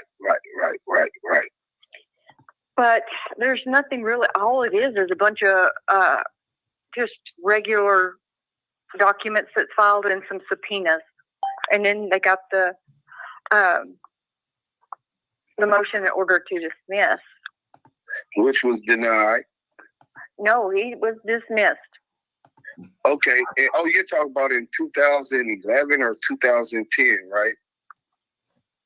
Yes, 2011. Yes.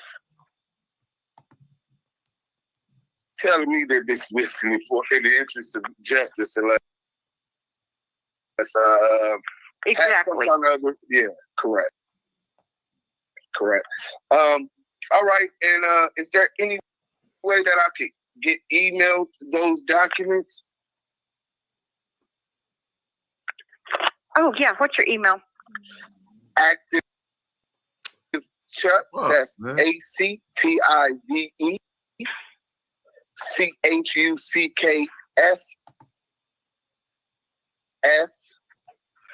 and then at gmail.com. Okay. All right. What was your name again? Debbie. Debbie, thank you for your professionalism. I really appreciate it. You're sure welcome. I'll get this to you. Yeah, it makes a lot of sense now when we get to the interest of justice. Because I'm like, how did this just end? Well,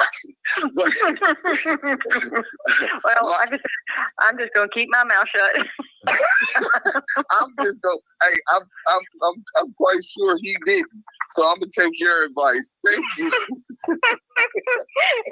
Well, do you need the indictment or just the motion? The indictment, the motion to dismiss, and if you have the motion to dismiss for illegal search and seizure, because I think that one was denied and it was later dismissed in the interest of justice.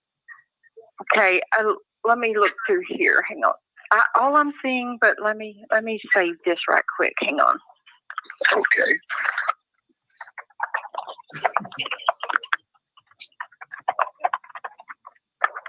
Okay, let me go back through here.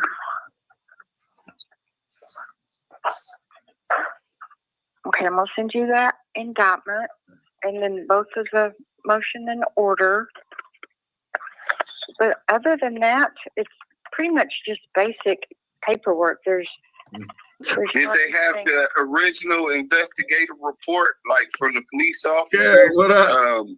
That detained them? We don't ever get that, no. Okay.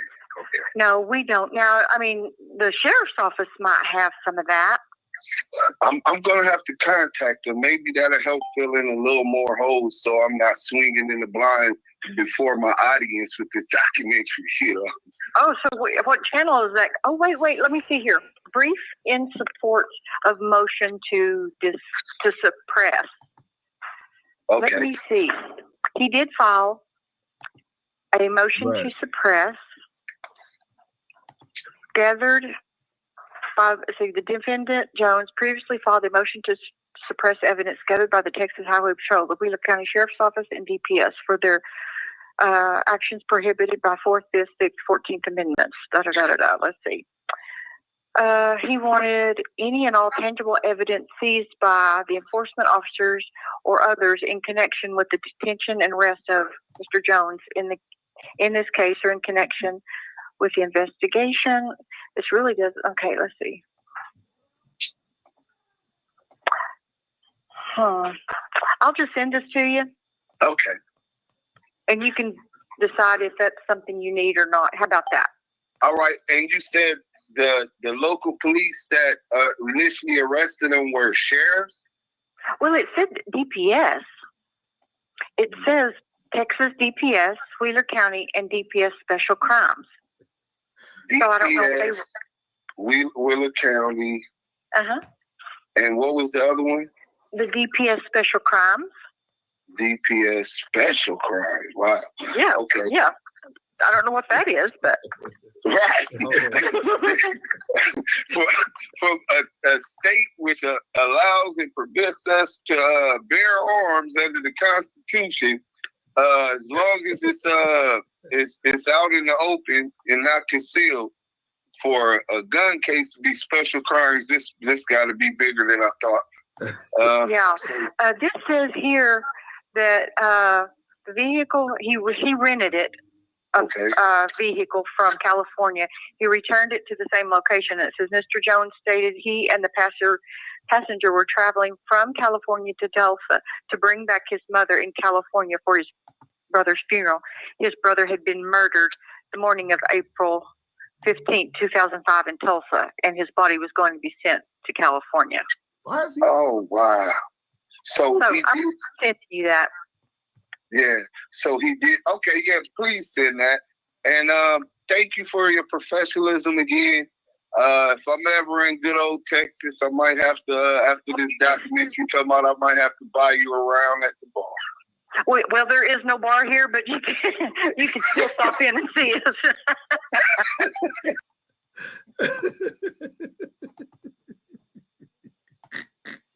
Little Debbie was. Is that small of a city? Oh my, we don't even have. We got a 4-way stop, and that's about it. Oh, we're little. Well, that's good for privacy. That's good for people who have old-fashioned values, want to raise their children. Yeah. So, all right. Well, thank you again. Well, you're sure welcome, and I hope this helps you. And if you need anything else, holler back, okay? I will do. Holler back. All right. Have a good day. Bye-bye. Bye-bye. Oh, Debbie does Dallas. Shout out to Debbie, man. Round of applause for Debbie, man. Damu Kiwe conversations. Debbie and everybody in Wheeler County, you know what I'm saying? Hey, Willard, I got some. Hey, Willard, I got something for you. Do this for me. I'm gonna send my boy down there, 600. And I'm gonna go down and I'm gonna go ahead and grab that CS2 back here, fella. And we're gonna go down there and have a good old party, good old what is it called? A feast. We's gonna boil some coon and boil some rat. You know, oh goodness gracious, do see him? Yeah, exposing the exposers. Extra cheese. Expose the exposing. Hey, where Henny at? Hey, Henny, we got this work. If you too busy, I understand. But we got this work. Nah. We ain't doing that. Henny, bring your ass up on this stage. If I get pressed. Oh.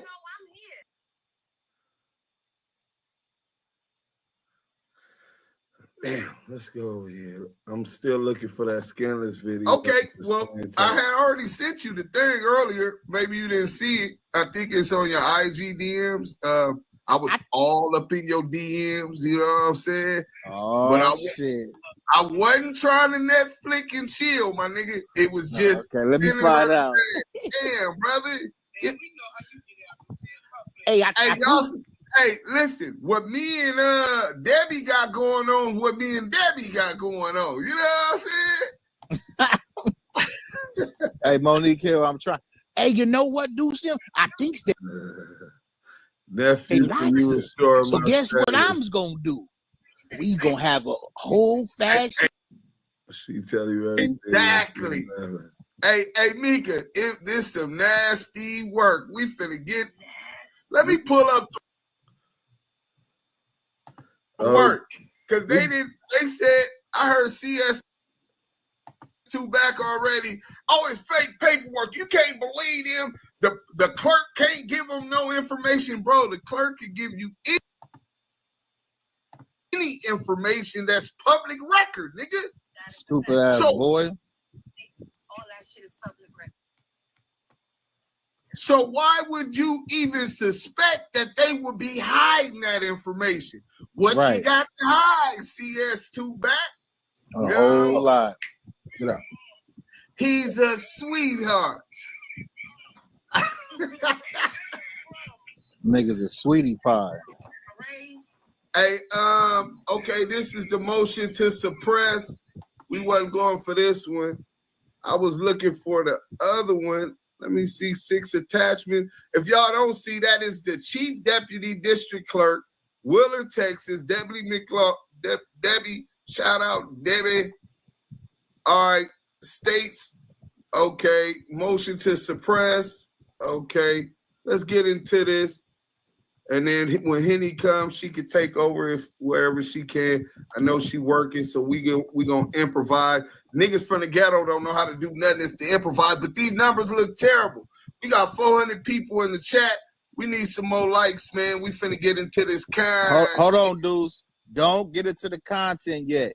Y'all better go ahead and like, comment, subscribe right now, man. Y'all get some of the hottest content right now on YouTube. We live right now. You got Deuce Sims the Don. You got Yaya, the pop star. Come on. Guess what? This content right here is free. But guess what? Do something for us. Like, comment, subscribe right now. Make sure if you on Clubhouse, you're sharing the room. If you coming on live, hit that link, Henny. We got plenty of content. Let's go. All right, here we go. Boom. So this first page, 4278, the same number that she was able to pull it up and let me know, because remember, I didn't know which number it was. And then we finally got the number. State of Texas versus Cash McElroy Jones in the 31st Judicial. State's brief in opposition to defendant's motion to suppress to the Honorable Judge of said court. Comes now, State of Texas, buying through her assistant district attorney and files this, her brief in opposition to defendant's motion to suppress in the above style and number calls, and as grounds, therefore, the state will show the court the following.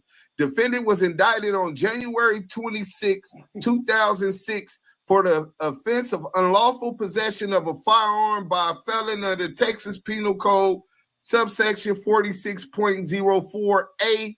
On August 15, 2006, the defendant filed a motion to suppress any and all tangible evidence seized by law enforcement officers or others in connection with the detention and arrest of Cash McElroy Jones.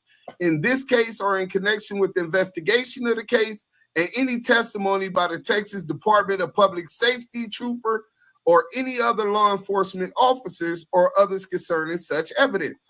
Also, the arrest of Cash McElroy Jones at the time and place in question, and any and all evidence which relates to the arrest, and any testimony by the Texas Department of Public Safety trooper or any other law enforcement officers or others concerning any action of Cash McElroy Jones while in detention or under arrest in connection with this case. The court heard testimony regarding the defendant's motion on May 19, 2010. Trooper Darren Chase and Deputy Julian Torres testified at the hearing. The state urges the court should deny the defendant's motion to suppress, and in support thereof, which showed the following. Statement of facts.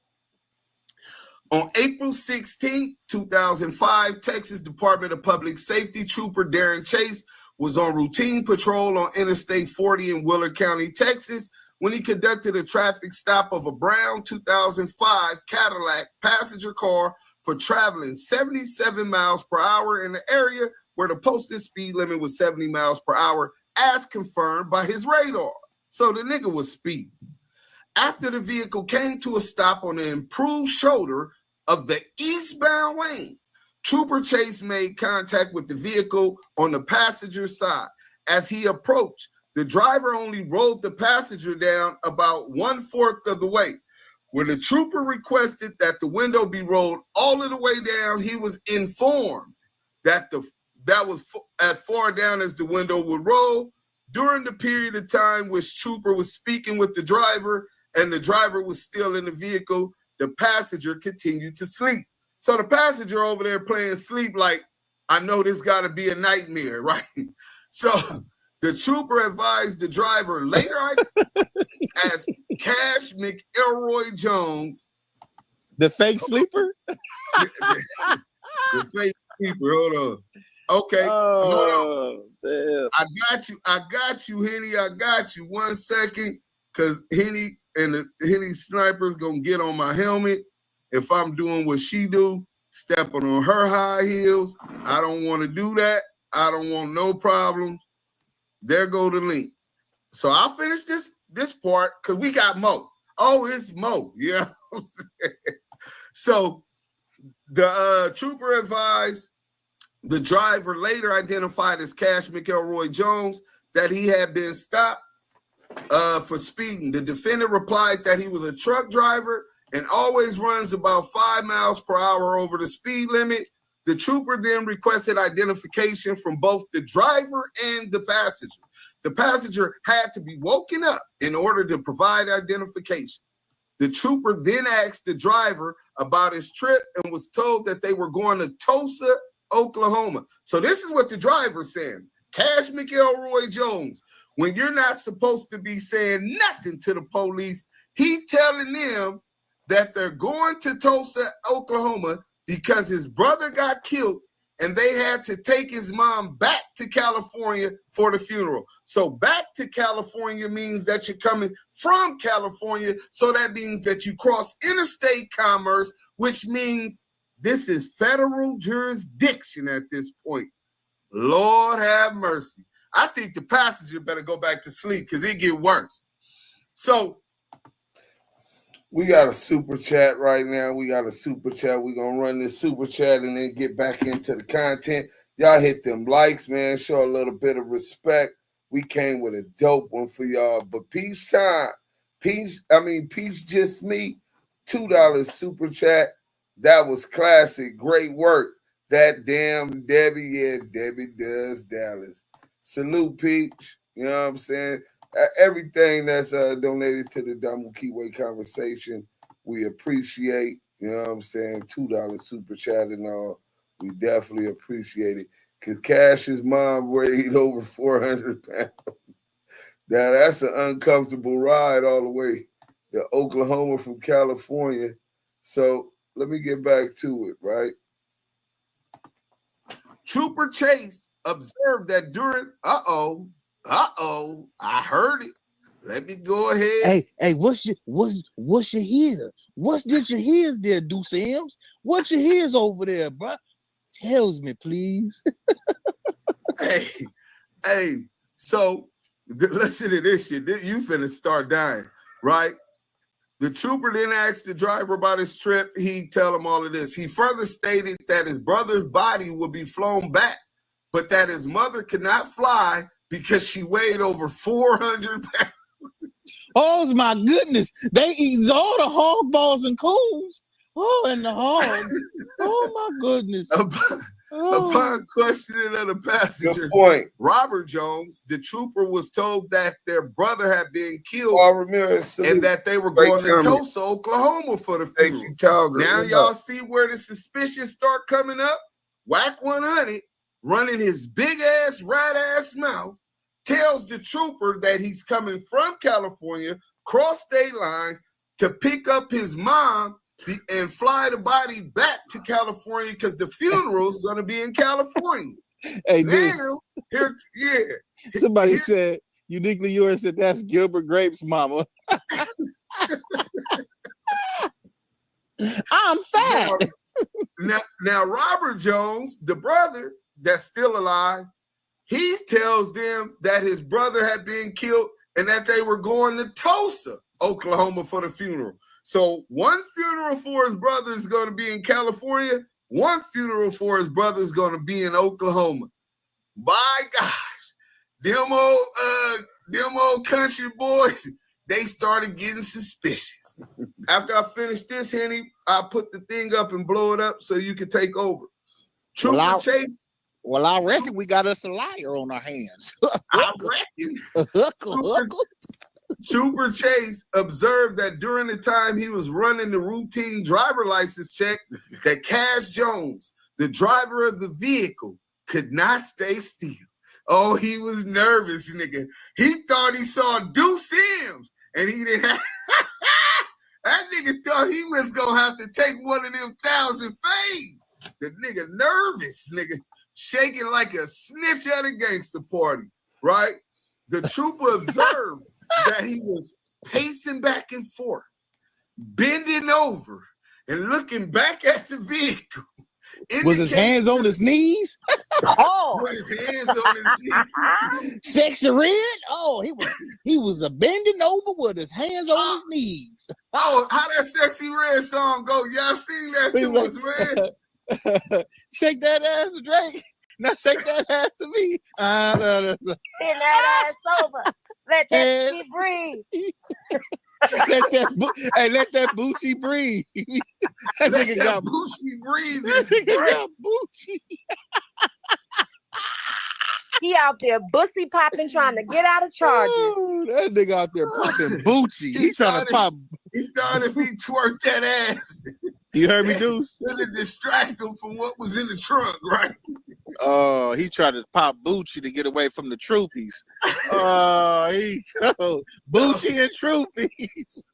So the trooper said that the driver was nervous. Also, during the period of time, the trooper observed that the car was rented from April 16, 2005 until April 18, 2005, and that they were traveling from Palmdale, California to Tulsa, Oklahoma. Now you cross interstate commerce. After completing the warning, the trooper went back to explain it to the defendant. The trooper observed that while he was explaining the warning to the defendant, he grabbed the clipboard quickly and signed his name very quickly. After the defendant had signed the warning, the trooper asked him if he had anything illegal in a vehicle, and the defendant turned away and stated, no, in a low tone of voice. Not this loud ass nigga. No. Well, wait, did he say it like this? No. No. No. No. Hey, yeah. That nigga said, no. He like, Trooper Chase, I don't know. Wink, wink. Wink, wink. So it was at this point, Trooper Chase asked the defendant for permission to search the vehicle, and the defendant became combative at the request. Ultimately, the defendant denied the trooper permission to search the vehicle. A K-9 was requested, and Deputy Julian Torres arrived with the K-9 22 minutes later. The K-9 alerted on the vehicle, and a probable cause search of the vehicle was performed. During the course of the search, troopers located a black rifle, a black shotgun, a loaded black pistol, along with several clips and large amounts of ammunition for each gun. I got caught with 800 rounds of ammunition. I remember he told me about this. Both the driver and the passenger were arrested for unlawful possession of a firearm by a felon. A further search of the vehicle revealed a cigarette rolling apparatus which contained the strong odor of marijuana. So I guess he said he didn't do dope, but we heard he was getting high with Whitney Houston and Ray J. So I don't know, but somebody was puffing some of that sticky, icky. You know what I'm saying? I was smoking stress because I was stressing. I knew they was. I knew they was coming. Lamonte. What I did was I tried to put it in my Gucci, and they got me. I'm a Gucci boy. That nigga. Hey, yeah. That nigga said a Bucci boy is crazy. Bucci is crazy. The nigga was bent over. Remember, he bent over, nervous, trying to catch his breath. The police searching the car in Texas. That nigga had the bubbly guts, nigga. Bro, that nigga started trying to popped that Bucci to distract the popos. Yeah, he was trying. Cash Dry snitched on himself so he didn't have to slide for his brother. I swear to God, somebody that's what happened. Hey, Deuce, he said he dry snitched on himself so he wouldn't have to. So he go wouldn't have holler at Leroy Smith for his brother. That's nasty that's work. like If ain't this that the the same same movie one did? that give guns to Kiwes, I'm glad that you said that. So hold on. Is that the same thing he did? Is that the same thing he did when he was locked up? No, I said that's the same thing he did when he was locked up, so he didn't have to perform. So he did a PC move and got rolled up. Yeah. Nasty work. But I want to get through some of this, and then we're going to get into these guns. Because it seems like McElroy, CS2 back, love the gun. See, I believe that Wack was already planted in what you call it, but this is when he had to turn up his game as a confidential source. CS2 back. The Bucci boy. Bucci boy. Damn. Hey, can you see that? Hashtag Bucci in the chat. Oh, Lord. Well, you got this. You see where we at? Because you already got this. Real quick, we got a super chat. We got Burger Lord with the $5. The scary part, we are all forgetting is this is Wack. That means he is going to snitch. I feel bad for everyone he has dirt on. Exposers burning laptops. Hey man, Burger Lord, we appreciate the $5 super chat, man. That fact is correct. Salute to you, blessings to you. Anything and everything that's given to the Double Kiwe Conversations, we appreciate you. And that girl Henny has plenty. Thank you very much. Salute. All right, y'all. So this is the arguments and authorities. So number one, the court should deny the defendant's motion to suppress. A, while evidence obtained by the illegal seizure must be suppressed as tainted fruit. The seizure in this case was not illegal. So basically, he's trying to say that it was an illegal search and it ain't an illegal search. Okay. The defendant correctly argues that any evidence obtained by an illegal seizure must be suppressed as tainted fruit.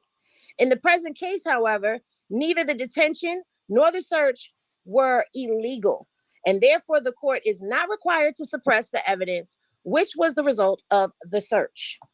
To justify an investigative detention, an officer must have reasonable suspicion based on specific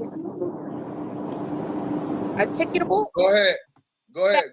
That in light of the officer's experience and general knowledge lead the officer to a reasonable conclusion that criminal activity is underway and that the detained person is connected with the activity. Because there were specific I cannot get that word out. Articulable. Thank you. Facts for a trooper chase to conclude that illegal activity will take place. He had reasonable suspicion to detain the defendant beyond the purpose of a traffic stop. Therefore, the evidence seized as a result of the search need not be suppressed as tainted fruit. B, Trooper Chase had reasonable suspicion to detain the defendant. The defendant argues that the purpose of the traffic stop was concluded when Trooper Chase issued the warning ticket to the defendant. The issue, however, is not whether or not the purpose of the traffic stop had been concluded, but whether the trooper had specific articulable facts, which would lead to a reasonable suspicion that criminal activity was taking place beyond the traffic violation. Reasonable suspicion existed in this case. So all that BS he's talking, it's a lie. Yeah, he's trying to deflect. You know, he always spin and deflect. So what he's trying to say is, and argue before the court in his motion to for poisonous fruits of a poisonous tree, so that it would be inadmissible, is saying, oh, well, the traffic stop had concluded, so anything they found was illegal. And they're saying, no, that's not what the statute holds. The statute holds whether or not he had reasonable suspicion to proceed after that was done. So go ahead. The defendant correctly states the factors Trooper Chase articulated as support for his reasonable suspicion. These include 1, the fact that the passenger window would not roll down completely and the vehicle was new. 2, the fact that the vehicle had a lived-in look and that the passenger did not wake up during the course of the traffic stop. 3, conflicting stories from the passenger regarding the funeral. 4, the short time of the rental of the vehicle for such a long trip.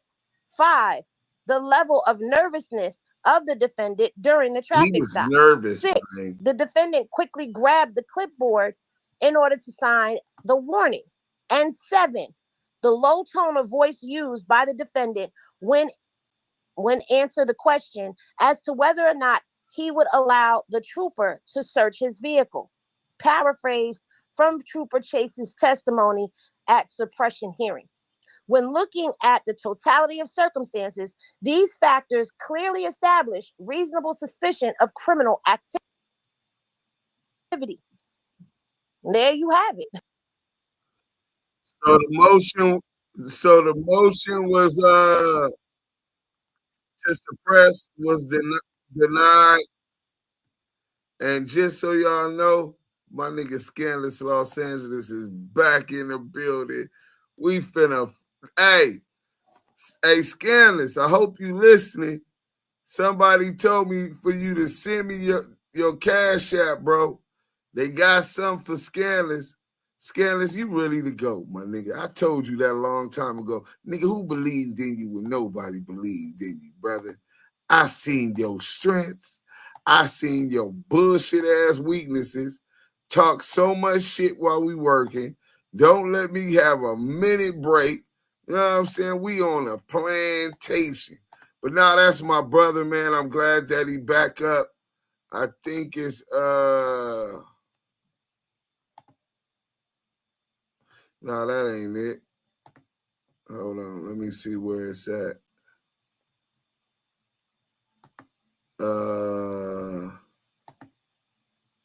No, that ain't it. I thought I got it. Oh yeah, here it go. Boom.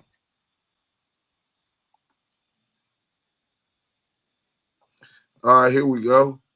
Told you. Hey, hit that like button. We got the content. Remember they blocked us out? We back, nigga. Like cook crack, nigga. Do Sims and we middle fingers to that whack, nigga. What's up? Let me hurry up and fast forward it.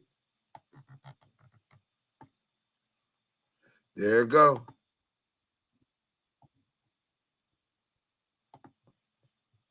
I definitely think Wack tipped off Big U, and they're like, they probably were surveilling him. And the reason why they didn't pick him up that day, he started moving very different. Because what Wack said, and they said, this nigga finna run. And if he's the main nigga in this and he runs, it ain't gonna be good. So they said, let's drop this shit now, because Wack keeps saying Wack is announcing 2 weeks from now. Oh, it's very out of the ordinary for there to be an oncoming Rico and for so much of it to already be being discussed on social media and on podcasts. Who was doing that? When does that happen? You and 600. Welcome back to Scandalous Los Angeles TV, where we expose the exposers. WACK100's cover has been completely blown. Outside of the few clowns in his clubhouse clergy, everyone from the East Coast to the West Coast can now see that Porky's working for the feds. In this episode, you're going to hear a guy from New York tell Porky to his face that his words are being used in this case. And you're going to watch Porky squirm, desperately trying to shut him down every time he speaks. The truth about Porky and his marshmallow minion, Loves Boys, has been exposed for all to see. Comprehension skills, so where is that coming from? If you can put it, like, if you can break it down to under, because I don't understand, like, Wack was only mentioned in the paperwork because Big U was talking about Wack. Like, are y'all okay? Wack don't got nothing to do with this shit. Like, I don't understand how many times. I don't understand how many times you in the paperwork, Wack. That's what he's saying. We asking him what page. 1 second. Read the shit. But 1 second, I'm breaking it down because I seen it. I'm saying, you gotta pull them up. I ain't looking at the chat. Hell no, we ain't going. No, I'm just saying comprehensions. Are y'all running the room next or what? So I know. No, hey, Harvey. Hey. But who you choose in the chat saying it? You know what I'm saying? 175 Enterprises. Pull him up. I just sent him an invite. Let's see if the lady will come up here. Oh, so like no shade. I don't know. Yeah. Yeah. So what you saying? I'm saying why this nigga not running the content with your name in the work when you corroborate Big U extorting a nigga. With the feds use your name in your words in the paperwork. That's the content. Y'all niggas running content over here, right? Hey yo, but bro, where's that at? It's not in the paperwork. Bro, that's in the paperwork. That nigga playing with the swag. Y'all running content, right? They got That's loose cannon talking all this shit, and you corroborate the nigga committing a crime. Wait, hold on. You said with loose cannon? You was right there next to him, and you stopped him. Bro. Hey, bro. Slow down, bro. What he said. The feds put it in the paperwork. Fucking excited. So what you're saying is, you're saying what loose cannon was telling the story, right? And I said, so he made y'all get back 40? He like, yeah. I said, well, he did that to put 20 in his pocket. That's what you talking about?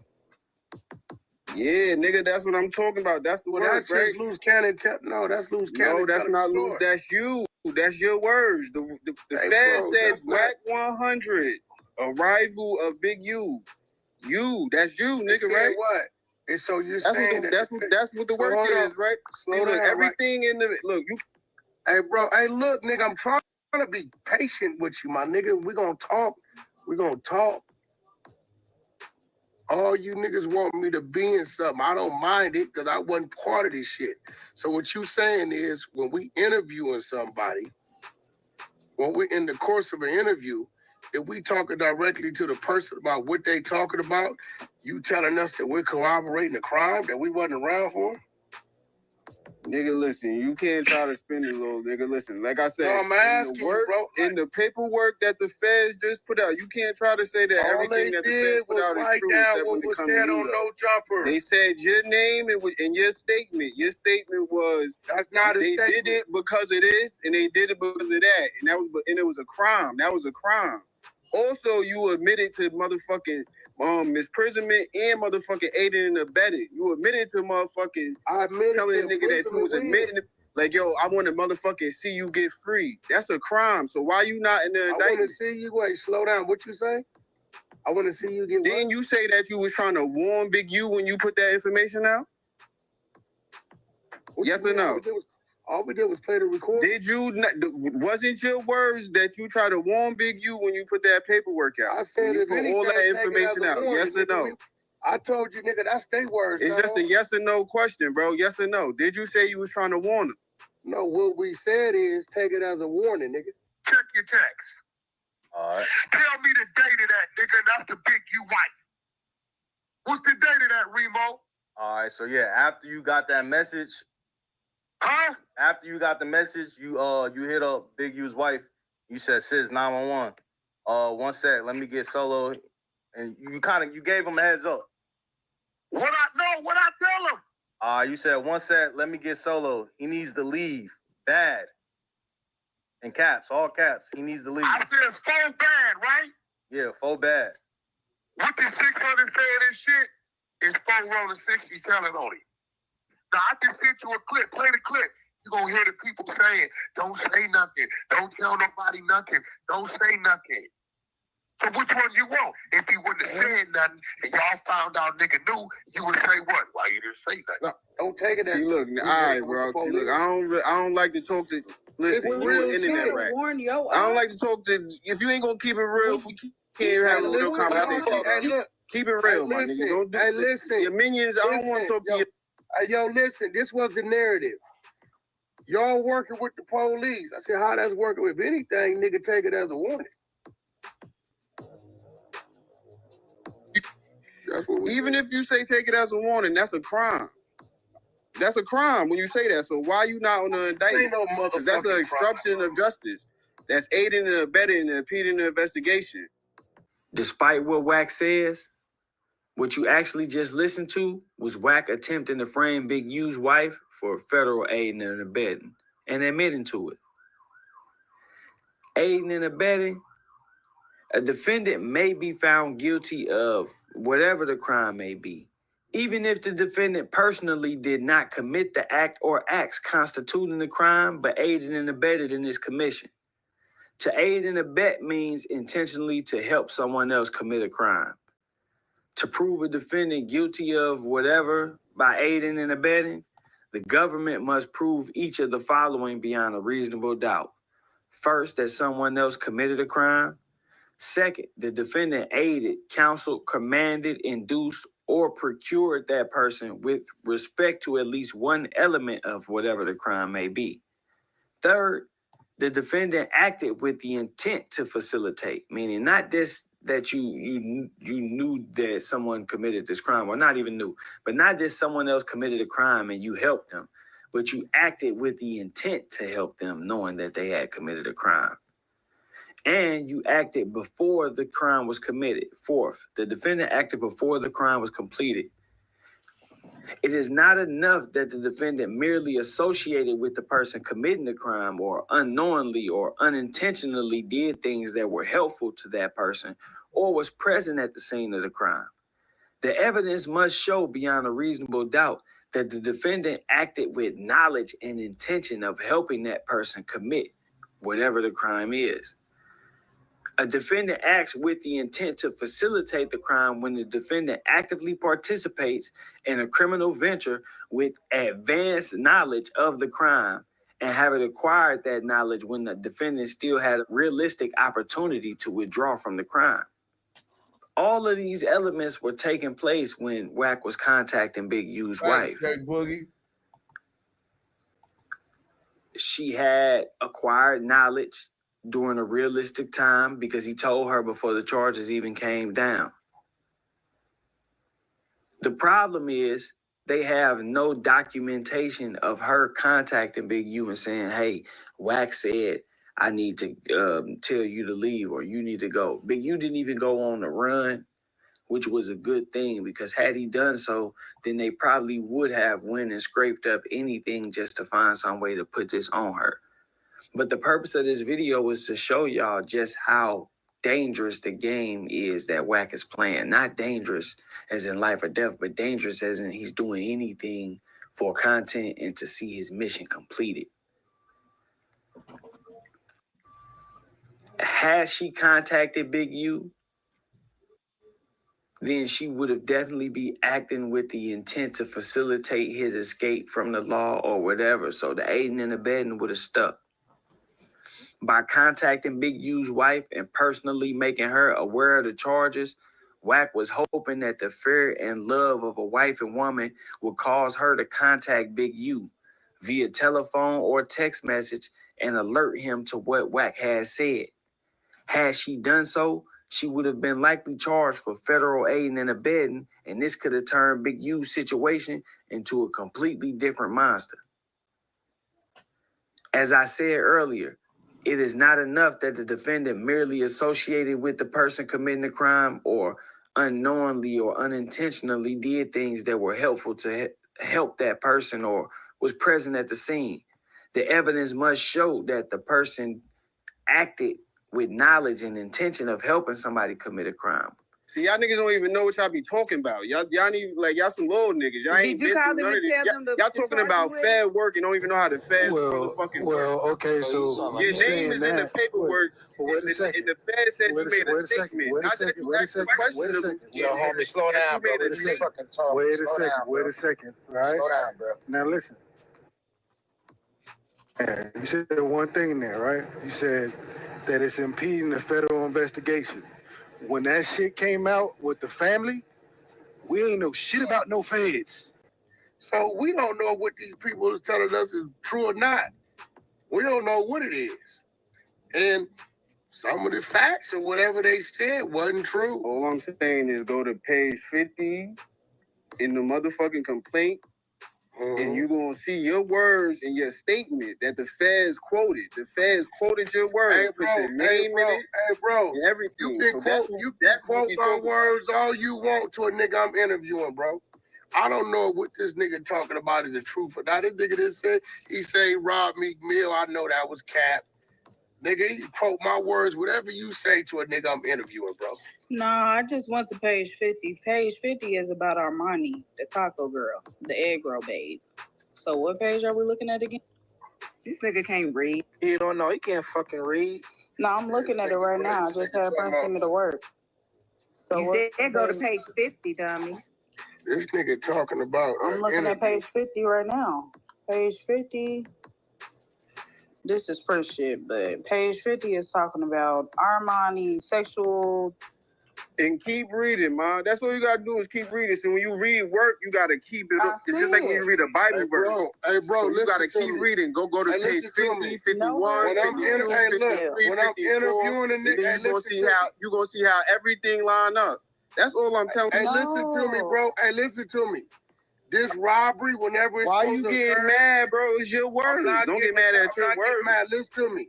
The robbery that was reported by the victim, the dude that was working, occurred in 2022 sometime. And you corroborated the story.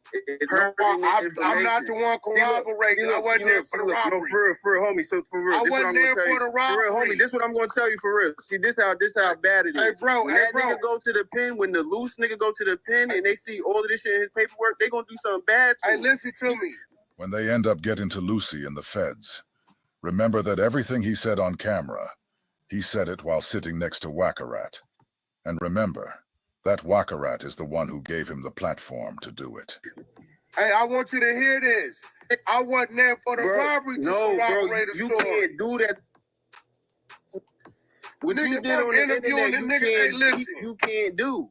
Nigga, you corroborated a whole crime. What are you talking about? You can't do that if you're not there. That crime is in the paperwork, bro. They put that crime into the paperwork, bro. You said what the nigga, you said, you know what Big U did? You said what he did. You can't corroborate something you didn't witness or take part of. What are you talking about? He didn't witness when he said the nigga did it. He said what Big U did.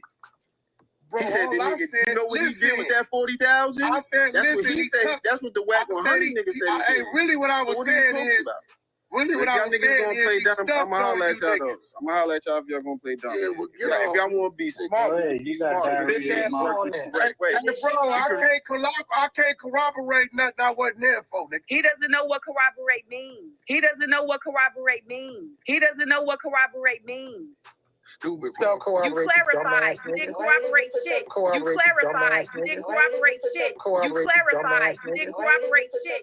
This is what happens when Porky manipulates women who have no idea what's going on. Wack100's female fighter just threw him under the bus, thinking she was helping him. She tried to redefine corroborator right in front of everyone, claiming that instead of corroborating, he clarified a crime. Thanks to her, we've now got a new nickname for Wack100, TCC, the crime clarifier. Shit, you clarified what the nigga was saying. That's not a corroboration. Witness or take part in something. When you clarify a crime, it's the same. What are you talking about, miss? I don't know if it's a motherfucking crime, weirdo. When that nigga got to present his paperwork when he walk into the feds, they gonna do something bad to him. They gonna say you did that. Hey, no, you can't do that. You can't do shit like that. Listen to me. Hey, listen to me. What are you talking about? Hey, listen to me. You can't clarify I clarified his story. I clarified his story. Hey, what are you talking about? I don't know it's a crime because I thought it was all cap anyway. Keeping it real. Like the rest of this shit. Meat Mills and all that shit was cap. So you gonna play dumb in front of all these people and say you thought it was cap when the whole this time you was making it seem like it was real. This whole time I never made nothing seem like it was real. Like this whole time it was real. Both situations. What are you talking about? But nigga, I made one seem like it was real. Meat Mill robbery? Right now, you're hearing Wack100 desperately fighting to hold on to his position, all while trying to cover up the fact that he's a rat working for the feds. He's acting like he's done nothing wrong. Now this guy, Porky, is trying to act like he didn't try to make the world believe that Big U sent Lucy to extort Meek Mill and Rick. Real quick, can y'all see the screen? I hope that didn't cut it off again. I was hearing it. Hold on. I can't see nothing. I can hear everything though. We're gonna try to bring it back one more time.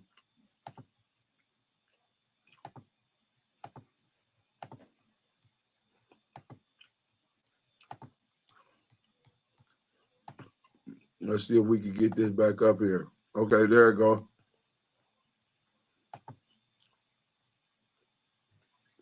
All right, we're gonna go like this.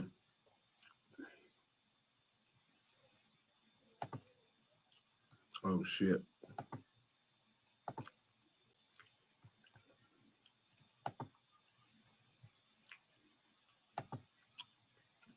Bring it back a little bit. People would say you thought it was cap when the whole this time you was making it seem like it was real. This whole time I never made nothing seem like it was real. Like this whole time it was real. Both situations. What are you talking about? But nigga, I never made. Wait, I made one seem like it was real. Meek Mill robbery. Right now, you're hearing WACK100 desperately fighting to hold on to his position, all while trying to cover up the fact that he's a rat working for the feds. He's acting like he's done nothing wrong. Now this guy, Porky, is trying to act like he didn't try to make the world believe that Big U sent Lucy to extort Meek Mill and Rick Ross. He did that to, when I did that to Meek Mills and Rick Ross. What'd you do to them? So, oh, the club when you sweated them in the club. Oh, the club when you sweated them in the club. Oh, the club when you sweated them in the club. See how Porky just said, in the club. When you sweated them in the club? As if he was already aware of this situation. Yeah. Dude, and Meek and Rick have no idea that Draw sent you at him. And Meek and Rick have no idea that Draw sent you at him. And Meek and Rick have no idea that Draw sent you at him. Not only did Porky try to make people believe this situation happened, he also tried to make sure the people believed that Big U was the reason for it. Now here, Porky is saying that the whole thing was a lie, and he knew it was. You made it seem like that was real, and the extortion was real. What are you talking about? You said the nigga Big U was trying to extort the nigga Future on behalf of Trick. You and Big U. What are you talking about? It's on the internet. Y'all niggas be on the internet admitting y'all crimes. What are you talking about? Nobody never extorted Future, bro. Bro, you said you tried. You said Trick on behalf of Trick sent you and Big U to go get Future. That's your word. He runs into the terminal, true story. He runs into the terminal, right? When he runs into the terminal, shout out England, Birmingham. Now, right? He know he can only go so far because what you gonna do? Jump onto the runway? That's a long drop down there, right? He throws the phone at me on speaker. All I hear is Stunner voice. He say, "Wack, it's me, Stunner. Talk to me." I say, "Stunner, I'm busy right now." He said, "Yeah, but I don't want you to be, nephew. What's going on?" I say, "Oh, Trick a bag, my nigga. He can't be in our backyard and he don't throw a bag. Either he gonna pay or he finna get up and then he gonna pay. Right? Trick at home sleep. He don't know what's going on. He in Detroit. That's your words, bro. If you owe some money, that's what y'all do. Y'all be on the internet admitting crimes. Double talk. Just like you say, y'all. And let me ask you something. If you owe me some money, right? Is that extorting? You paying me what you owe me? It's called collecting the debt, dummy. Niggas is crazy. What going on in here, man? This nigga, I don't even know how this nigga even get the platform to talk to a nigga like that. Weird, they want you to corroborate some shit you wasn't even there for. You cannot corroborate something you were not there for. That is to confirm something happened or did not happen. He cannot do that. He is I'm listening to what the nigga. I don't know who this female is, but again, she is wrong. She already exposed Porky trying to help him. Now she makes herself look slow, lying to us about who can or cannot corroborate a story. No, you don't always have to be physically present to corroborate a story. Corroboration can occur through various means, like providing supporting evidence or testimony, even if not present at the original event. I'm listening to the nigga crazy. That's like if I say, all right, me and Brock went on a little jukes, right? I gave Brock took the 40, he only gave me 10. And then Prince like, oh, he probably put a 30 in his pocket. Prince don't know what the fuck Brock did. He just speculated. What fuck is you talking about? That would be a corroboration per this dummy. Like, you cannot, like, why are you using that word? Nigga, I wasn't. I thought the nigga was capping.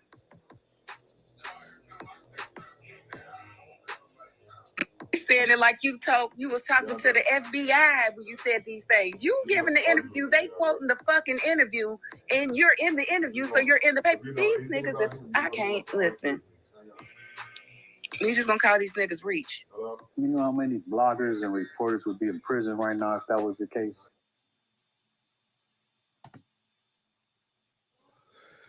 I think that's it, man. Hey, look, salute to Scandalous Los Angeles TV. Let's stop sharing that. We finna get into some of this content.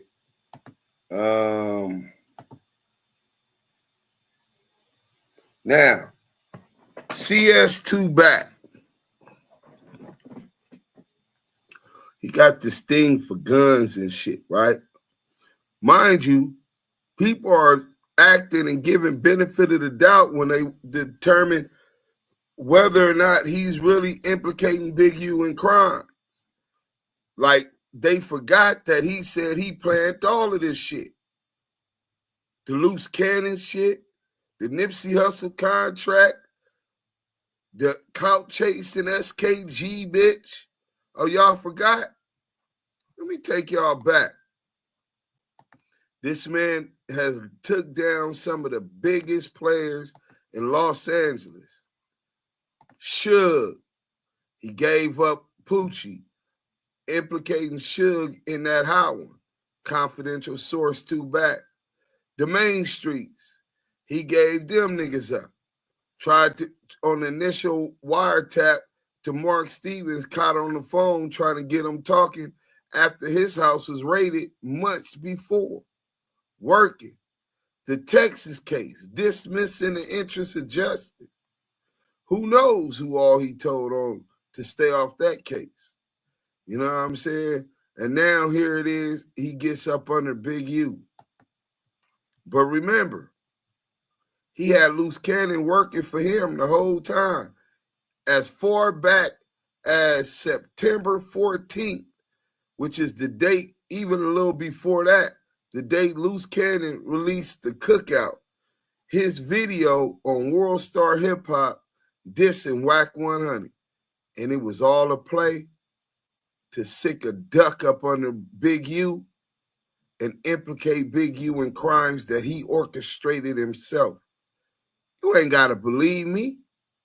I'll let them niggas tell y'all.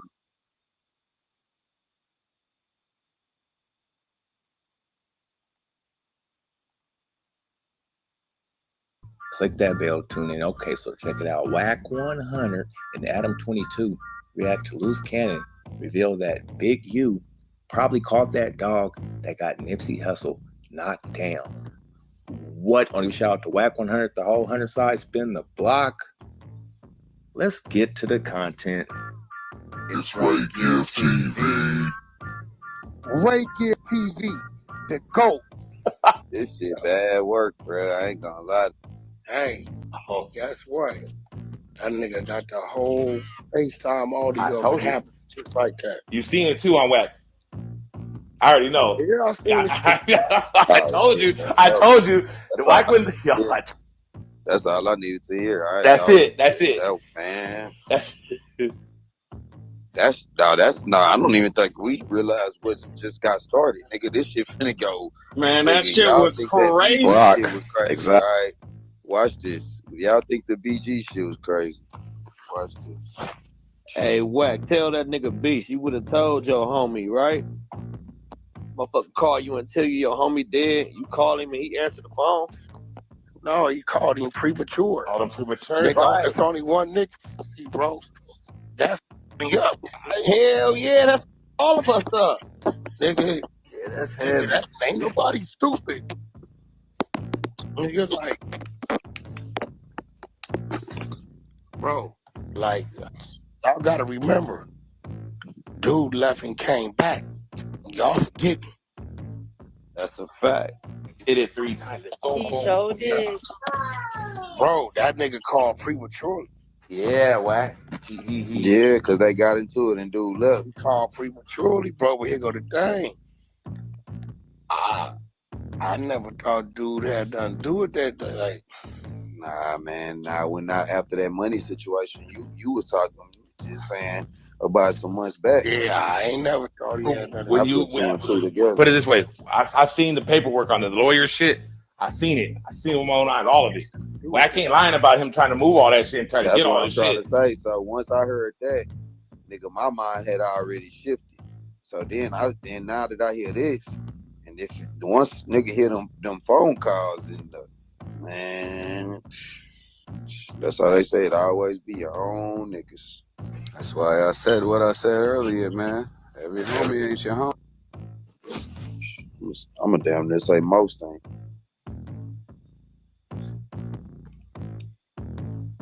Hey, yo, Wack. And then, like, there was a lot in there. He even said about he was giving them things, the toys, writing serial numbers down, taking issuing. Like, he's seen all this shit. Like, yo, Wack, this motherfucking shit is crazy.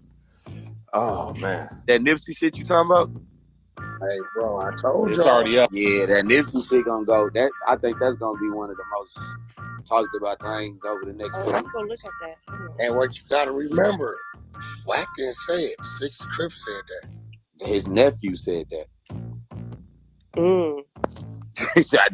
like, I mean, I don't really think, you know what I'm saying? I with you, but, and I know y'all with each other, but your nephew said that. You know what I'm saying? Yeah, we like, can't put that on Wack this time. Your nephew, I mean, you know the shit. Man, this whole shit getting ugly, bro. Yo, I still say like he didn't. Just as a street nigga, I know that you looked up to the nigga probably and all that shit. But if I'm with you, Brock, right, and you finna pass me some hammers and shit like that, and you start writing down serial numbers and shit like that, I'm gonna look at you a little different. That might spook me. I'm gonna keep it real. That made me think he might be a little bit more greener than he seemed. Like, cause I ain't gonna lie, like it ain't no way that you giving me anything and writing a serial. That's what I'm saying. And with a BlackBerry in 2020, nigga, you the whole shit, bro. He said he watched write down the serial numbers of burners and then go hand them out in the neighborhood. That's a fact. And with the Blackberries, too. But that's what that's what I was saying, Wax. So he didn't look at him a certain way when he did that? Yo, listen, I keep trying to tell y'all that section and see what's going on is niggas is spilling the beans. Hold on. That's what's going on. You notice it ain't nothing. Now, mind you, this is over a year ago, January 2024. Wack is talking about that niggas over in that section in the 60s is spilling the beans on the niggas in the 60s. How do you know who's ratting and that they ratting, Wack? I got a good idea. None of Nipsey homies that ever came out and said, Wack, you lying about that freak shit. You know why? Because a few of them was participants. They know. Ooh. Niggas is just spilling the beans. He was listen. He said something else in there that he's setting them up for. You didn't hear what he said? Yeah, Nipsey got a baby by my cousin. You know why he know the footage exists? You know why Loose Cannon know that the footage I speak of is real? That's the baby mama. That's his fucking cousin. Oh shit, bro. I'm done. I'm gone. All right, y'all. You didn't catch when I said you stupid. Loose been with me the whole time, you dumb, stupid ass. Them niggas over there shaking like die knots right now. Loose been with me the whole time. September 14th, 2021, he released Cookout, a fake diss against WACK100, acting as if he was devoted to and riding for Big U, really clout chasing. But Wack is saying he been with him the whole time. So these crimes that they're saying Loose Cannon did wasn't on the behalf of Big U. Well, we ain't in here for telling, but if y'all in the chat, Loose has been with him the whole time. He made a diss song about Wack. He made a diss song. That was the play to do that. The fuck Wack campaign. Niggas on the street right now. That motherfucking loyal member underneath him. That's how you do it. You always keep one right there. Like, go at me all the time. Loose been wanting to come out. I just didn't let him out yet. He don't give a because that's his main hitter. What do you think he gonna run up on his main hitter? Hell no. That's why you don't. That's his nigga. Guess what else just happened? The Rick Ross and Whatever all that relationship shit. you got with Rick Ross and me. Bro, why you stole it out my mouth? The Rick Ross and shit. That was over. That's over. Nigga, I knew you was about What to did say he that. do? He said, "Yo, a nigga have us." You didn't see him say, "We already read it, Alex. Like, nigga, what you doing?" Making you look funny, and Yeah, then had the niggas thinking, yeah, some niggas over there. I'm finna send my homies over there to handle that for you. Oh, Rick Ross and Meek them is finna be woke up because guess what? They know if they drop that bag or not.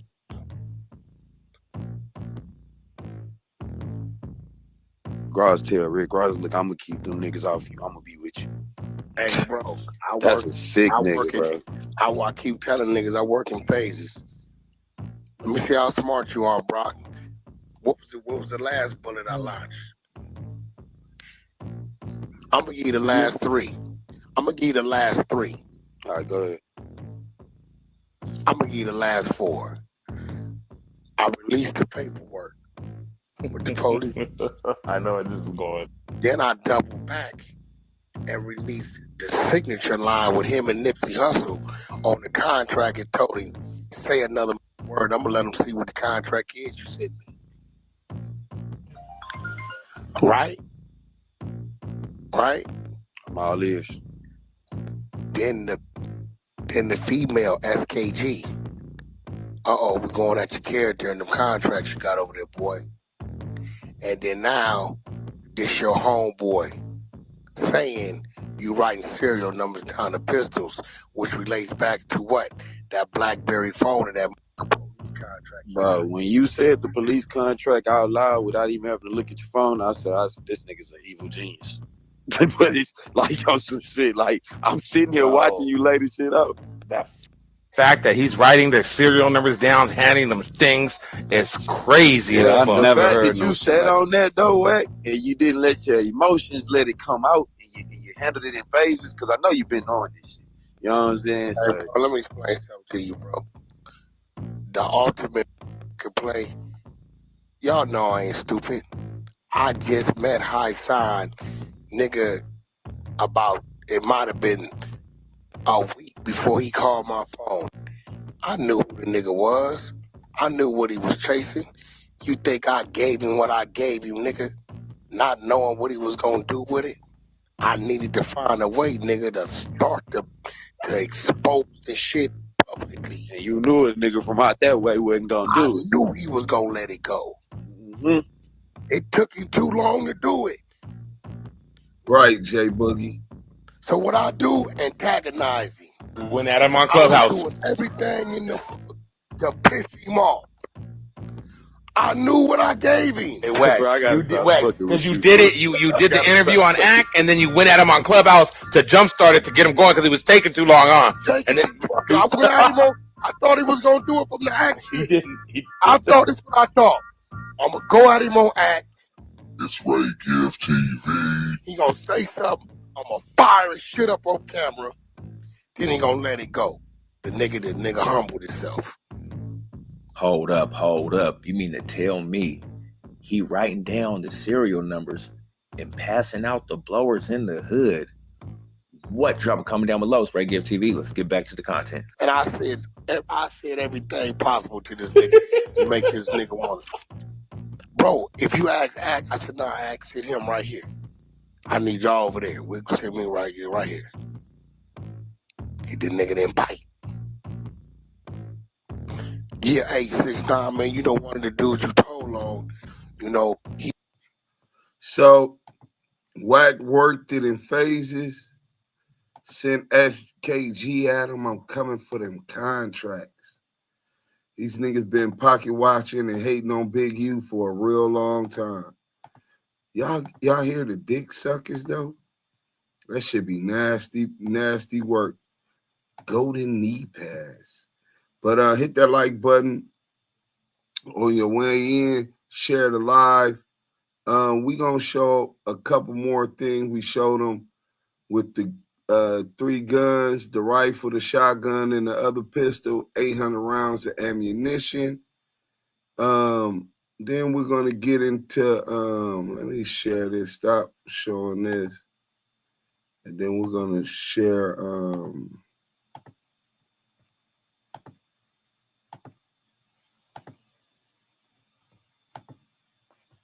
him with all these guns.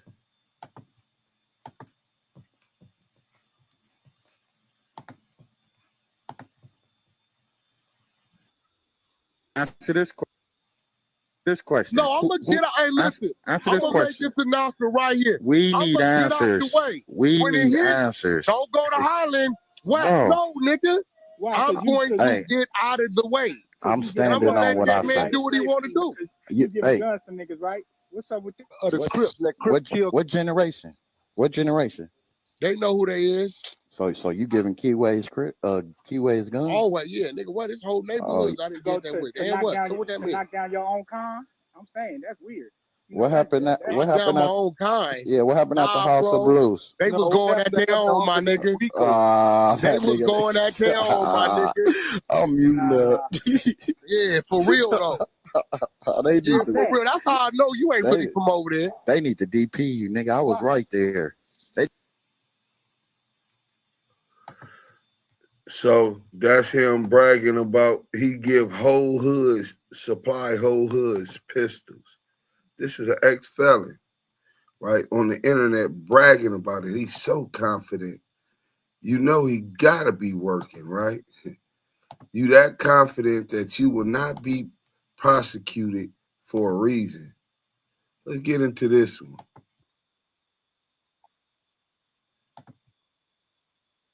That just talk, real talk, a place for real thoughts and real talk, you dig? So this is all alleged, just speculation, but it's real talk. He worked Hassan Campbell before you start a conversation. You ain't catch what y'all think about this, right? Remember the audio that Hassan Campbell released? Launched his attack on Big U. And WACK100 was saying how he sell guns. I mean, he'd get the guns and sell them to the Crips. The rolling 60s, most likely because he was tied to Big U at that time. He get the guns, he sell them to, allegedly, he get the guns, he sell them to the Crips and watch them kill each other. Now think about that, right? WACK100 is a bag. He bringing in the artillery. This is all alleged. Just walk with me. He bringing in the artillery. At that time, he was close to Big U, tied with Big U. Big U was probably the Crips, the nigga he giving the hammers to, that's dispersing the hammers through the hood. These niggas is the old niggas distributing the hammers and all that, right? So I was thinking about this, right? Real quick, let's just play this loose cannon clip so y'all can see what I'm talking about. But Guns is actually putting this in paperwork, right? And like doing like real police shit. I seen a nigga get like 20 guns, and when he got 20 guns, he's selling them to the homies. But I'm like, why are you writing down the serial numbers? So it's like he was doing like shit like that, and I didn't catch on. So it was like, I'm waking up, man. You get what I'm saying? Because I'm his right hand man. You get what I'm saying? So when it came down to like dirt and stuff like that, I'm gonna get it. You get what I'm saying? And then like one day, you know why he wanted to get a dude back to 40, right? Because he was gonna make dude give him 20 for getting it back. Of course, he said, right? He's selling hammers to the homies, and he's the nigga that's selling hammers to the homies, giving the big homie that's in connections with people that got hammers, drugs, and whatever. Allegedly, he's the big homie. He's Big U. Y'all get that. He get whatever type of artillery, Mac-10s, all type of shit, AKs. You feel me? 9mm. You feel me? So you got to think about that. But as he's giving these hammers out, he's writing down serial numbers as he.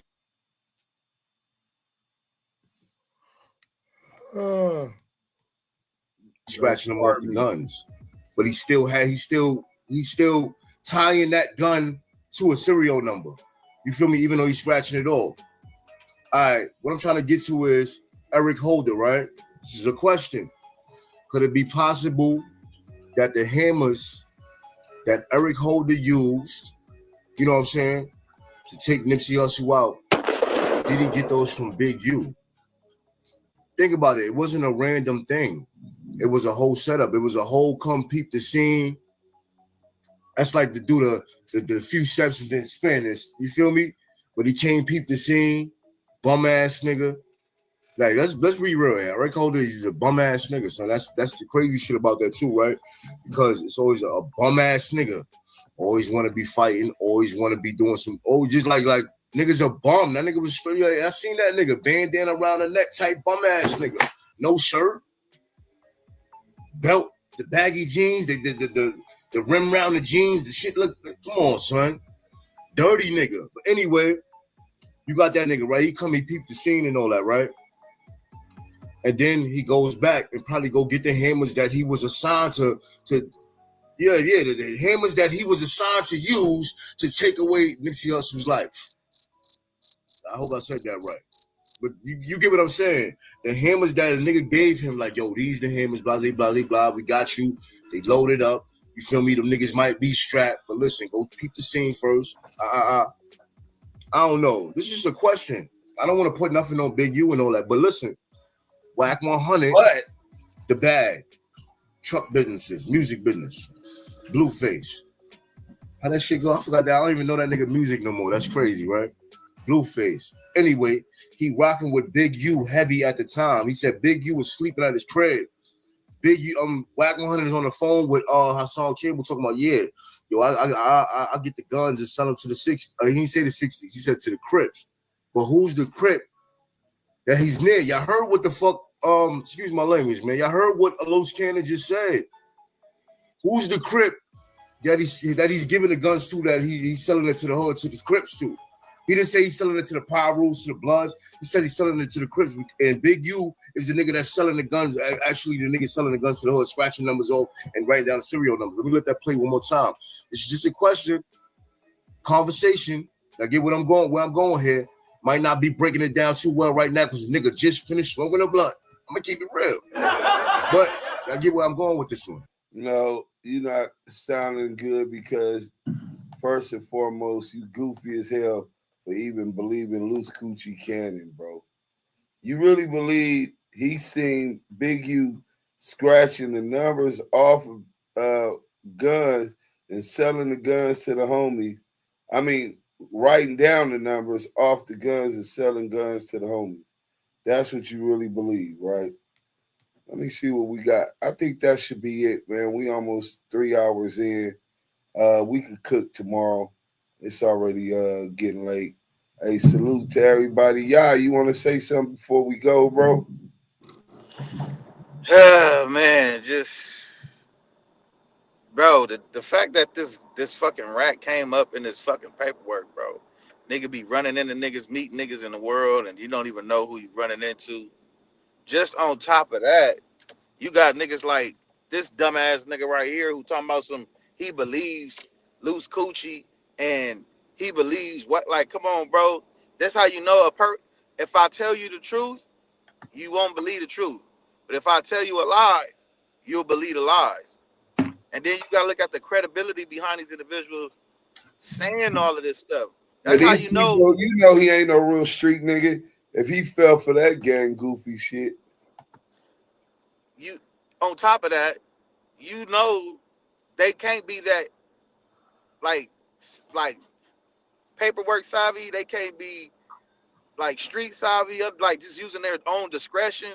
They don't use that because you're listening to CS2 back lie.